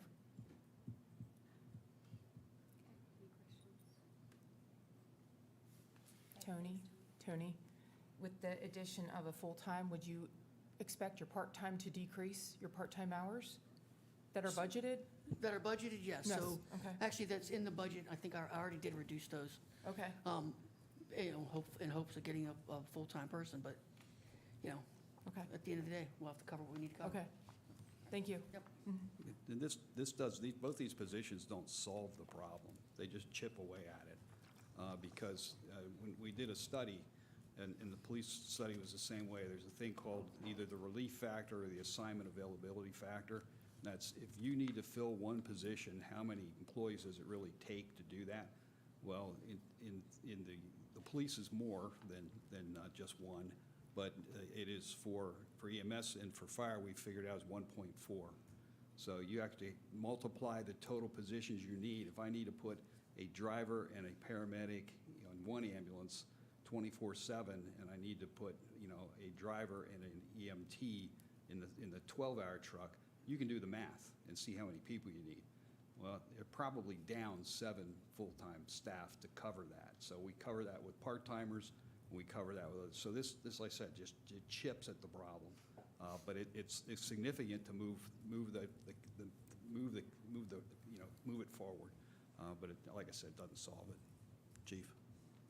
Just to add to what Captain Deven said, my problem is a little bit different in how we're trying to move and provide the best care for the citizens, and that's always our number one priority. Tony's is based on a team of 2. The police officers are based as a team, but they're very individualistic. Most of ours works together as a crew right out of the gate, and that's what makes ours a little bit harder to plan for. The 3-legged stool that was talked about with the ad hoc and move forward with the creation of the ordinance and DFRS, that is also weakening, unfortunately, in today's world. It is taking, the volunteers are still here. We are working to recruit. We are being out at the events, which you have seen us at. People are just unfortunately not volunteering like they used to. I think everybody sees that in all realms, not just emergency services. The amount of time it takes to train a volunteer has risen. In the fire side, we're up now to almost 140 hours, and there is, I just saw a draft today of the proposed revisions to the curriculum for the newer firefighter training that's coming out as NFPA, National Fire Protection Agency, adjusts its training requirements. We have the live-ins that we have utilized. HAC is running into an issue recruiting people for their fire science program. So unfortunately, their fall and spring fire science program, which is where we heavily get our live-ins from, comes from that program. And so if that program's not active, then that hurts as well. So between the career staff and the volunteer staff, we've been working and talking about where do we go to recruit. So that is affecting my ability and the department's ability to put numbers on the street to solve. Just unfortunate, as we saw right down the street during the summer, when we have an event, and we're very fortunate due to a very progressive inspection policy, sprinkler policy, we don't have a large event, but still, when we have those events, whether it be fire, medical, tech rescue, we need a lot of help, and sometimes we don't have as much as what we'd like. So the additional full-time person is to help bolster and make sure that we have the ability to get people there that can help as quickly as possible and they're sufficiently trained. Thank you. Thank you. Thank you, John. Yep, and then there's a part-time position presented in Fleet to get a mechanic. I know Commissioner Brown and Commissioner Nagy were in on this discussion during the budget talks about getting a VOTEC candidate to help out the Fleet Department part-time. Charlie, please come up if you'd like to speak about this position request. Yeah, so part-time, or if we, about 25 hours a week, what that person will be able to do is free up, be able to do the oil change, that routine maintenance we do pretty much every day on a regular basis. Free my 2 other techs up to go do more technical repairs we have. The direction the township is going and the cost of upfitting vehicles is getting pretty high. So my ultimate goal is maybe lead into more upfitting on the cars to save that, do that in-house. Right now, I just can't. We dabbled in a little bit, but right now I don't have the staff to do it. So the part-time person will allow me to break somebody away to do that if we had to, and also more technical troubleshooting on the vehicles or equipment. There's certain times of the year we're pretty slammed, and taking on the fire company, whether it be Lisburn or Lower Allen, it puts us in a bind sometimes with just two people. So this is a VOTEC student then? I'm sorry. Oh, VOTEC sorry. student. Is it a VOTEC student? Yeah, I've been looking at the VOTEC program. Okay, so We've done that before in the past, and it worked out well. Okay, So then, we'd be able to monitor that person throughout the year to see how that person would do for moving forward for the following year. and so do we provide some training for them since they're just students, or? Yeah, we could certainly provide training, or they'll have a lot of their qualifications coming out of the program. Okay. Their state inspection emissions, and even so, if it's just not oil changes, if they, depending on what their qualifications are, they could even lead into more technical things also, but to have the staff that we need. Coming down the line, I see more stuff, and we have right now in the township 350 pieces of equipment plus that we take care of in the township, and that's with an engine on it. So it's quite a task, let me tell you. Charlie, question, or maybe Dave or Doug can speak to this. What's the average cost of an upfitting for like a police car? I don't know what the cost is for, is the cost of it is, the labor cost of it, you're getting about 80 hours in I a mean, car I've just seen to do some it. of the invoices. They're Yeah, in and the double parts are digit. about 25,000 They're in the maybe. double digit is what I Yeah. thought. And Yeah. so if we could train, your thought is if we could train this individual to do some of that upfitting, we may be able to minimize some of the upfitting Correct. costs that we're Correct. spending. Okay. But not only the cost, but the downtime. Yep. You Yeah, know, that's a good 'cause, point.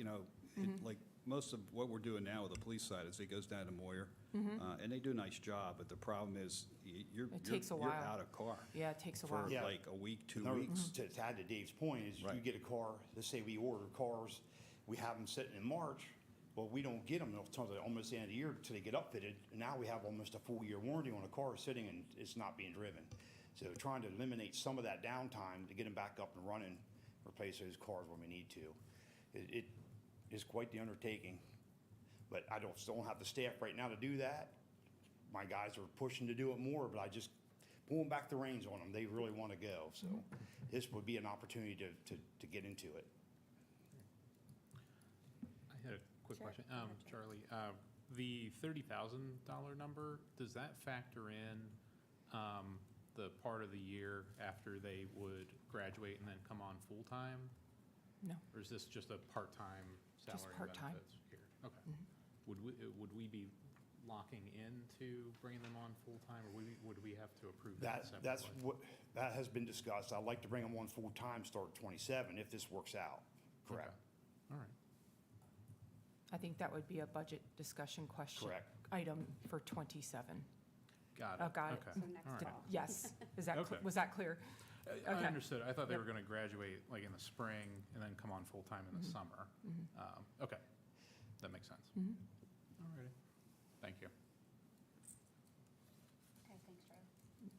Those are our positions that Okay. we've shown separately. Like I said, we did not add them to the bottom line. And then we've put our draft budget by fund for the board to see the high-level picture. I don't think you've seen something like this before, but we were trying to show you all of the different funds and the revenues and expenditures by fund, so you could see. I think the general fund deficit is smaller slightly. Alicia's identified some revenues that Julie and I did our best, but I think Alicia was able to identify some additional revenues that we may have not captured. So then there's some definite items for discussion with the board, because our goal is obviously a balanced general fund budget. So some of those asterisk or starred items that the board would consider are using the $500,000 of amended budget funds. And then I'll let Director Knoll speak to the, if you want to, Alicia, the other items that would be a potential discussion for the board. Yeah. Some of the, excuse me. So we can look at salaries. So we've done some market adjustments, things like that. If we just did a 3% on everybody, it would be a $100,000 savings. If we did any type of tax increase, I can go through, like I did up a couple of different millage increases. We did pay the building off this year, so we could change what is in debt right now. So debt millage is 0.41. We could probably take 0.2 of that and put it into general fund, because we still do have the capital leases that we're paying currently, so we would still want some of that millage to go into debt service, because that's where we're paying it from. But we could move some of that over. That gives us about $350,000. But more. that would be if we weren't going to lease the ambulance. We would have to keep it, we would have to keep the debt millage the same if we Right, done that. if we want to lease the ambulance, then we would have to keep the debt Okay. millage the same. So I also looked at tax increases, if you wanted to see any of those. But, Not Yeah. particularly. I mean, Well, go ahead. my overall question is, what happened this year? I mean, we're looking at basically with these positions and this other stuff, I mean, I was going through these numbers, it's like $3 million. I mean, that's an insane number. Every year, I mean, we've had these caps on the budget, and wisely, thank you, Rick Grove, for doing that, because as a resident, it's just, this is insane. I mean, I actually don't think you were shown what was covering the deficit every year. It was actually, I think, being pulled from other funds. Am I correct, Director Knoll? it was. It was being pulled from, so this year you're actually so seeing all last the year's funds. budget, what was the general fund budget last year? You know what, I'd have to pull it up to tell you for sure, but. Because I went back through, it was Wait. like, it was increasing like 4 to 5% every year, and it seems like this year, it's up over 10% of what it was last year. I can pull it up and tell you. I mean, if these positions go through and everything else, I mean, we're at $23 million. I mean, that's 15, what, I believe it was like 20,600,000 or I don't know. 400. It was, I'm gonna it was closer to 21 million 21 million. last year. So that's like a 10% increase. And, Some of and then, it- some and of then in it the is the past, we contract. got each department and how much each department went up percentage-wise. And I don't see that this year. We don't have, we can break it out. We did not break it out. We were trying to show Yeah. you the overall picture. Right. But I mean, I think, Yeah, we can show what each department increased Just- at. And we've brought the it's a lot. capital over from the capital improvement plan. Some of the capital that's in there is not from the capital improvement plan. Those were the additions that we said, we've already cut the majority of them. And then our healthcare is increased by 20%. So it went from 2.2 million to now it's It's almost $3 million. almost $3 Right. million. So there's a huge expenditure that we did not foresee or even plan for. So now we've got $800,000 additional for healthcare. There's a huge, Yeah. amount. Liability insurance went up Mhm. 8%. I just don't see this being sustainable if we're gonna be investing the money that we're gonna be investing into the paving projects, which I'm committed to doing that, but I don't see, I mean, what happens going into 2027? If it's another 10%, we're at a, $26 million, I mean, it's just not sustainable. not without some type of change in our millage. Or change in our spending. Yeah, well, the cost of items haven't gone down, I can tell you that, like Right. the cost of the vehicles, Charlie could speak to that. We've planned 5 years and they have not stayed anywhere near the amount that even 5 years ago you planned. They're astronomically and more expensive.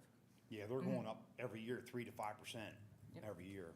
And then even with some of the heavier stuff, we're looking at another 25% right now, starting November 1st on some of the equipment. I mean, I don't think that that's something we have a lot of control over, but, and then the healthcare, that's, like I said, almost $800,000 additional expenditure that we didn't foresee or, so that's added to our bottom line. But that's one of my things, one of my, I mean, I'm just pulling numbers, so I saw 800,000 there, and then, of course, I mean, we just came through a collective bargaining, it's a new year for that, and that got increased. It just is what it is. I mean, that's what we negotiated, and, we're moving forward from there. And we start taking some of these pieces, I mean, the IT needed to kind of be beefed up, right? So then- We did not have our infrastructure up to date or up to Right, grade. so That we these are didn't- things that, if you take those numbers out, this deficit shrinks considerably. Well, and I mean, if you start healthcare taking and the healthcare and just the CBA increase. salaries and healthcare are almost 60% of our general fund budget. Right, so, I mean, it's not, and I hear, I agree, it's not sustainable, but we also haven't raised taxes in 6 or 7 years here. Correct. Or set a path to do that. I certainly am not in favor of raising taxes when we have the kind of fund balance that we do, not because I'd rather just spend the fund balance down, but that I believe that when we start to raise taxes, it should be a longer-term plan. And until we know where these expenditures and revenues are gonna collide, and when that's gonna be with some projections with inflation or whatever down the road, I mean, I think that's the time to look at a tax increase, especially when we don't have to have a tax increase to do this year, and still be really well within our fund balance policy. Well, we wouldn't be at for 2027. I mean, we're gonna spend 25% of the fund balance to balance this out, if we do that. And then if the budget goes up another 10% the following year, we're short. I don't know I'm not sure about that number. Well, Yeah, I think the that's math is the math. Yeah. If you take $3 million off of 11 million, it brings us down to 8, which it puts us at what we said we would be at. If the budget increases for 27, we're short. And I think that's also assuming that we account for the deficit strictly with general fund transfer. Correct. So, I think that there probably are things in here that we can tweak, based on our conversation. There's definitely things that we can cut. We can go back to the drawing board, and we've already worked really, really hard, and I'm very proud of the staff for being willing to work with me to cut things that we could push down the road. But we have the $500,000 amended budget funds available, and then, obviously, there's things we can't cut. We've got to pay for healthcare, and we've got to pay for salaries, but those positions, they're requested. That doesn't mean, and I've already told you that, would I love to have a communications person? Would I love to have an in-house IT? Absolutely, but if it's something that has to be deferred until we have a larger picture scale and maybe have the financial analysis done with a look back and a look forward to plan appropriately for if we have to increase taxes or if we want to change some of the way we're managing and spending, that's something that we can do. But there's definitely things we can do without just pulling everything from fund balance. We also, Correct. with the new fund balance policy that we voted on recently, at a certain threshold, we're, under that policy, we're supposed to actually spend down the fund balance. I can't recall off the top of my head what that was. That's what I was Well, asking. GFOA recommends 20. I thought you were talking about the Yeah, previous 20 Yeah. policy. 20 or 25, GFOA recommends 20 to 25, but we've committed to a 30%. right. Okay, so Oh, I'm sorry, no, you're. anything over 30%, we're committing, under the policy, we would spend that down over a period of years, is that right? Correct. We currently have, what, like 50%? Is that where we're at with the 22 million? Yeah, we have about $11 million. Okay, so that means we have 20%, which would be like 4, which we're actually supposed to be spending down over the next, is it 5 years that we're supposed to spread that out over, or, I can't remember how we're supposed to do that. We didn't pick a time frame of. It's flexible. It's just that we are committed to holding 30% at the highest of the of the expenditures being the fund balance we hold. If we go below 15%, then we have to, that set in there how we pay it back. And if expenses keep going up and revenues don't also go up with them, then Yeah. it could get down to 15%. Right. pretty If quickly. expenses keep going up, then you hold more, you're holding more for a fund balance. So you have to be careful what you spend. You can't spend the whole, so we have 11 million, we need to hold about 6.5. So we don't want to spend 4.5 million this year Mhm. because Right, and obviously we're- expenditures are I going to think be we're higher committed next to year. spending that 6.5 million on the paving, so we're naturally gonna be spending that down anyway. 6.5 million on the. Yeah, it's over double the time. liquid Oh, fuels, okay. correct. Yeah, Right. gotcha. Not next year. No, right, But no, Yeah. not next year, but over time, we're kind Yeah. of, I mean, Okay. I don't know if we ever really voted on to do that, did we, or, but I mean, I think No. we all kind of voiced our support for getting the road maintenance plan where it needs to be. I mean, Mhm. it's And kind of using the fund embarrassing, we've balance to never do had that. that That's what anyway, but. I know that's been a want of this board to use the fund balance to help bring our paving up to date and get caught up. Yeah, Mhm. it has to be Yeah. done. Finance it. But yeah, there's definitely items that we can go back and look at cutting. We wanted to show you the big picture because I don't think you've seen that before. If you want to see increases by department, we can surely present that.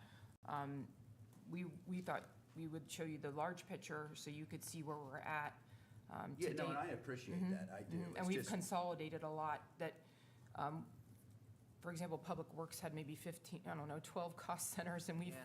consolidated and worked really hard to get that number down. But if I look at past years, and Alicia, forgive me if I'm wrong, I think they were using other funds, revenue, to balance the budget. Yeah, we had stuff in liquid fuels that was covering salaries. Like, we've pulled all of that this year. So Okay. the We were- liquid fuels will be to buy equipment and do the paving, like it should be for. And also for salaries. It was being used for traffic light maintenance, which you can do, but we're not receiving enough, like, we're so far behind in paving, we're not receiving enough that we should be doing. So now we have the traffic light maintenance in general fund. So basically, at the end of this, when you look at the total revenues versus expenses, there's a little less than an $800,000 total deficit, if I'm reading this All funds. page. If right. you're going amongst all the funds. funds. So I Right, guess But what, if you're just looking at general, at the what I'm general hearing fund, is that in the past, these funds were kind of shifted a little bit we up commingled a into lot. into the general fund. So Correct. right now, we aren't looking at a true like $2.8 million deficit. We're really looking at about an $800,000 deficit total. Is that correct?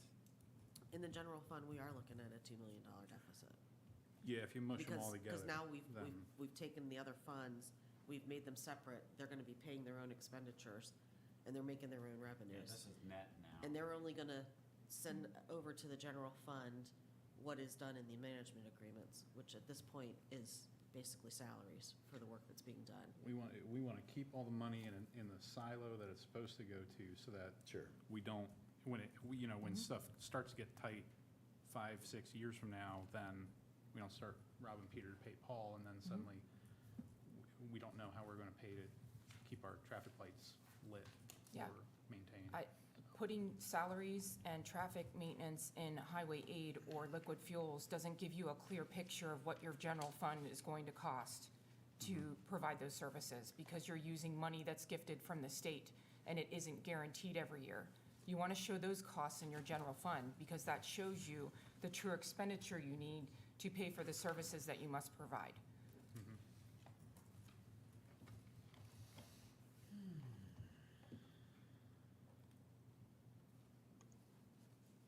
So I guess really, this year isn't tremendously different. It's just how things are being appropriated this year versus in the past. Correct. Okay, thank you. That's a good way to put it.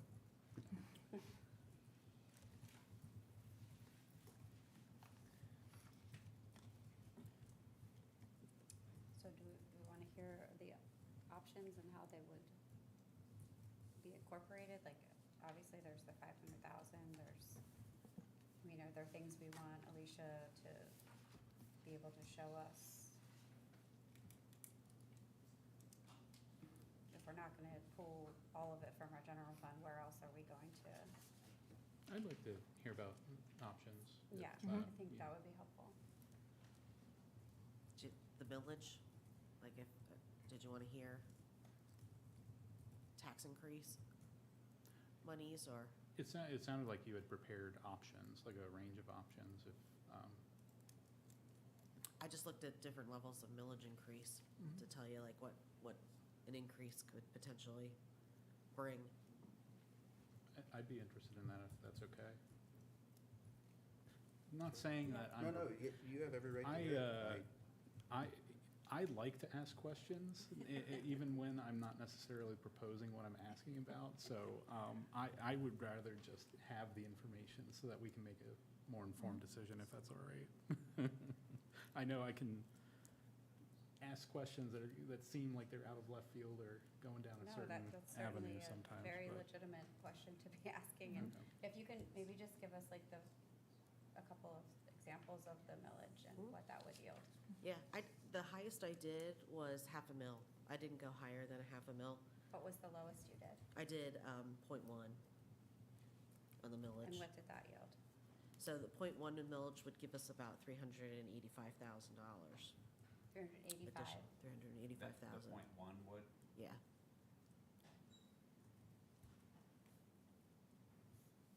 Then I did 0.2, so that's basically almost double. It's like 770,000. 0.25 would be like 962,000.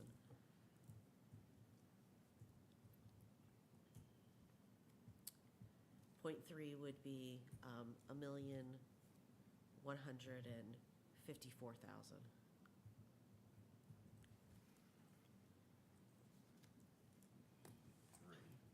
Point four would be 1,539,000. And $0.5 mil would be 1,924,000.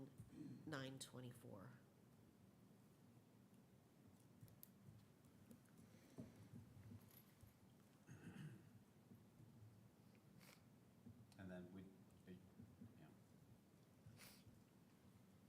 is there any idea that you would have as far as, I guess it'd be hard to predict, but down, like, you had mentioned about every year doing something small. Would that be, starting that as a jumpstart, one of these, and then doing something into the future? Or are you just suggesting kind of just wait to see where things fall out from this budget for next year? My personal preference would be small increments in tax increases every year rather than one larger one, 5 years, 7 years. Because at that point, you've hit the level that it's gonna probably need to be a larger increase to meet whatever deficit you have. Obviously, you don't have to increase small increments every single year, but, and we can pull from the fund balance, and we can look at $500,000, $750,000.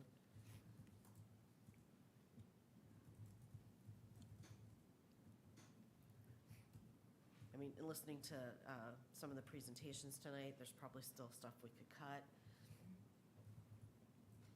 which would help.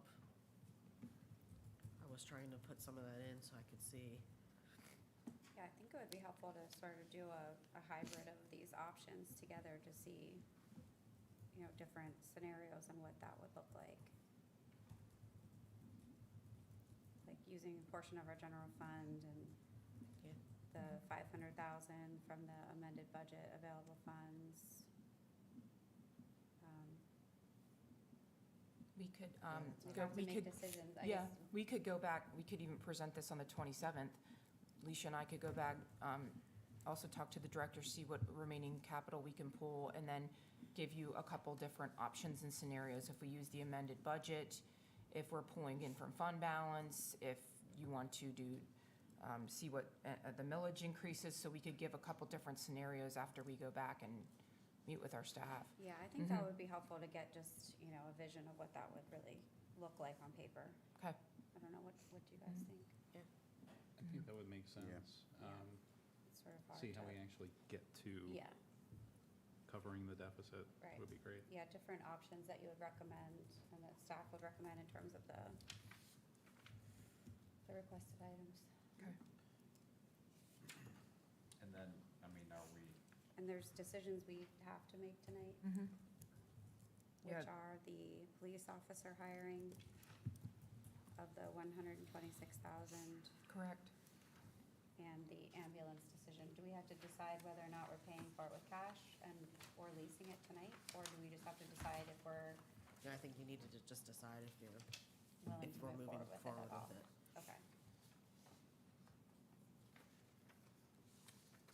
But currently on this, on the budget request, the sheet, the money, that has already been cut from that? Mhm. Is that correct? Mhm. Okay. and that's only the ambulance? The, We did Right. not put the Right. ambulance in no, the budget. We Right. wanted the, or the police position. none Those of will- none of these are in there, right? Correct. Correct. None of the positions are shown. They would all hit the general fund.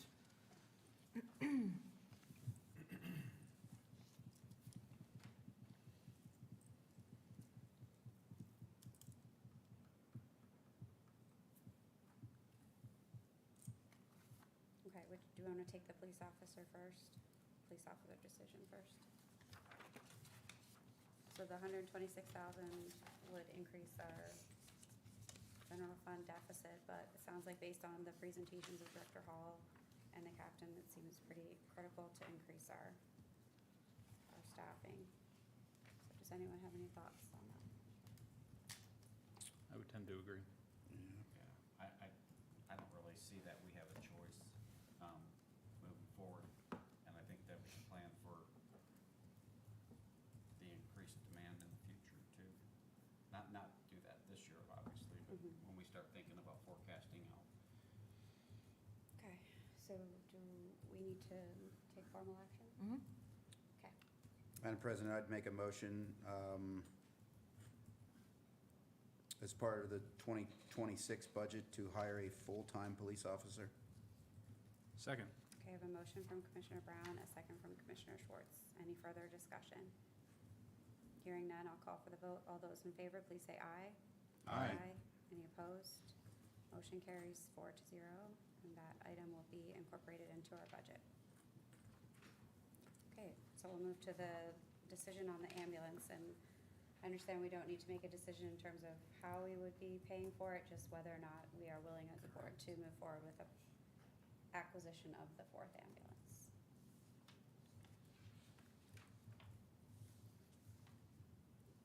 And I can start the discussion. I'm a little leery, since it's already not included in our budget and we're struggling as it is.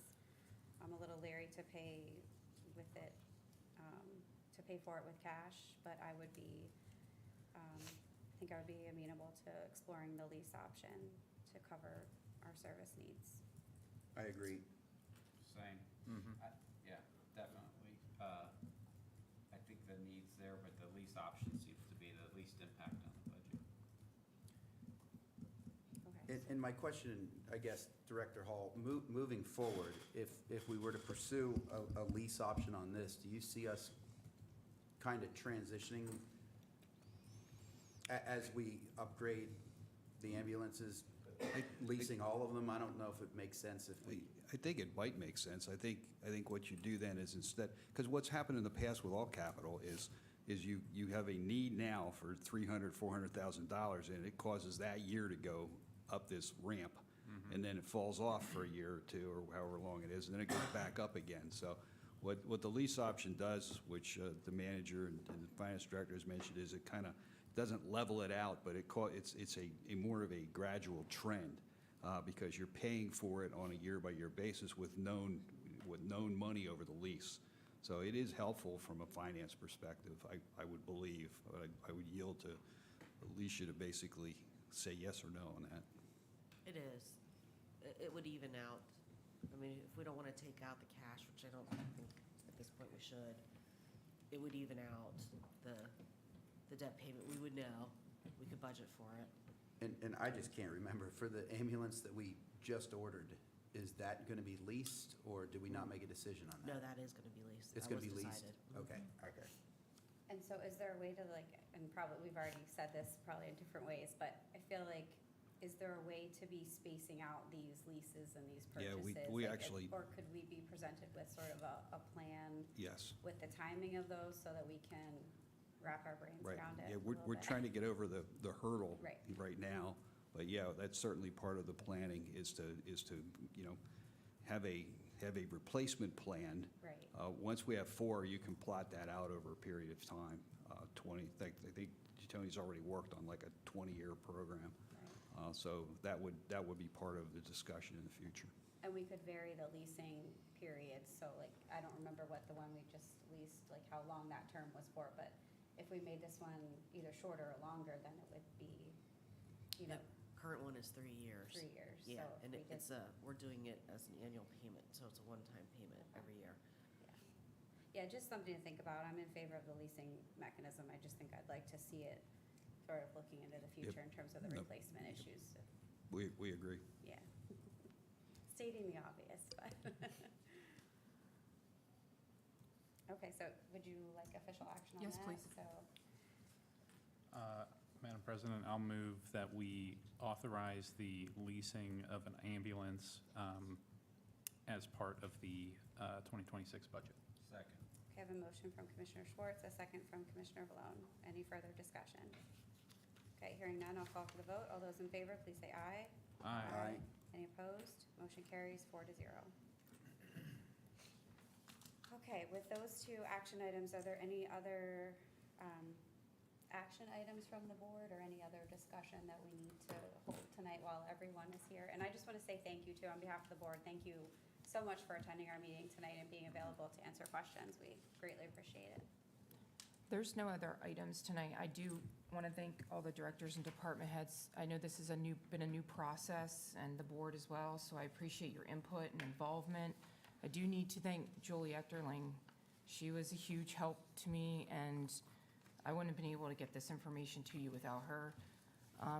And I just want to personally thank her for her assistance, and once again, thank all the directors and department heads. It's been a different process for us, so it was working through all those kinks and getting the information to the board in a timely manner, and Jolie was a big help with that, with Alicia, was on her vacation, and well-deserved vacation, so I appreciate Jolie stepping up and helping me. But it sounds like we have some work to do with reviewing some of the capital and talking about the needs for some of the other positions, so we'll definitely go back, staff will meet, and then Alicia and I will work together to present you with some options on the 27th. We can just put an agenda item for budget discussion and have some more information for the board at that point. Okay, that'd be great. And is there anyone else that wants to add anything or any other questions? I want to say thanks also. Thanks, everybody, for all your work on this. We really appreciate it. Yeah, and thank you. Also, I just think this year with the meetings we had and with the commissioners sitting in and getting to hear the needs, you know, like with Charlie, hearing about the heavy lift that he wanted and why, for me, that was a huge benefit to hear.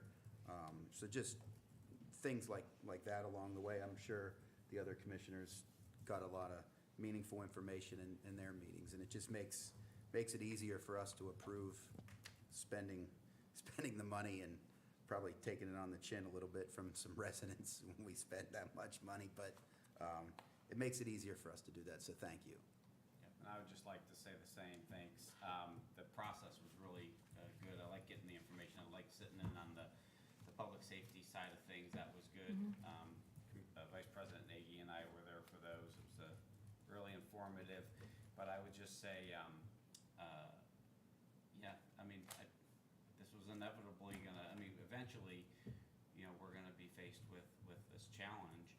And I think I would rather be Lower Allen Township in the position we're in to face this challenge after not planning for tax increases, let's say, and having them over the last several years. I'd rather be in this position to have to deal with it than in a worse financial position, let's put it that way. So I just have hope that we're gonna be able to move through it, and yes, we'll take it on the chin with the residents in the future, but it'll probably be okay, because the residents understand when we're prudent. Thank you. Okay. Thank you. So much, Manager Davis, for Thank you. leading us through the discussion tonight, and to Director Knoll, thank you so much. With that, I think we conclude the 2026 budget discussion, so, okay. Thank you. All right, we will move on to audience participation. I do not see anyone from the public here, so we will move on to, I think, executive session. Are there any action There are items not. coming from that? So There we are can not. make a motion to adjourn? Okay, does anyone have anything else for the good of the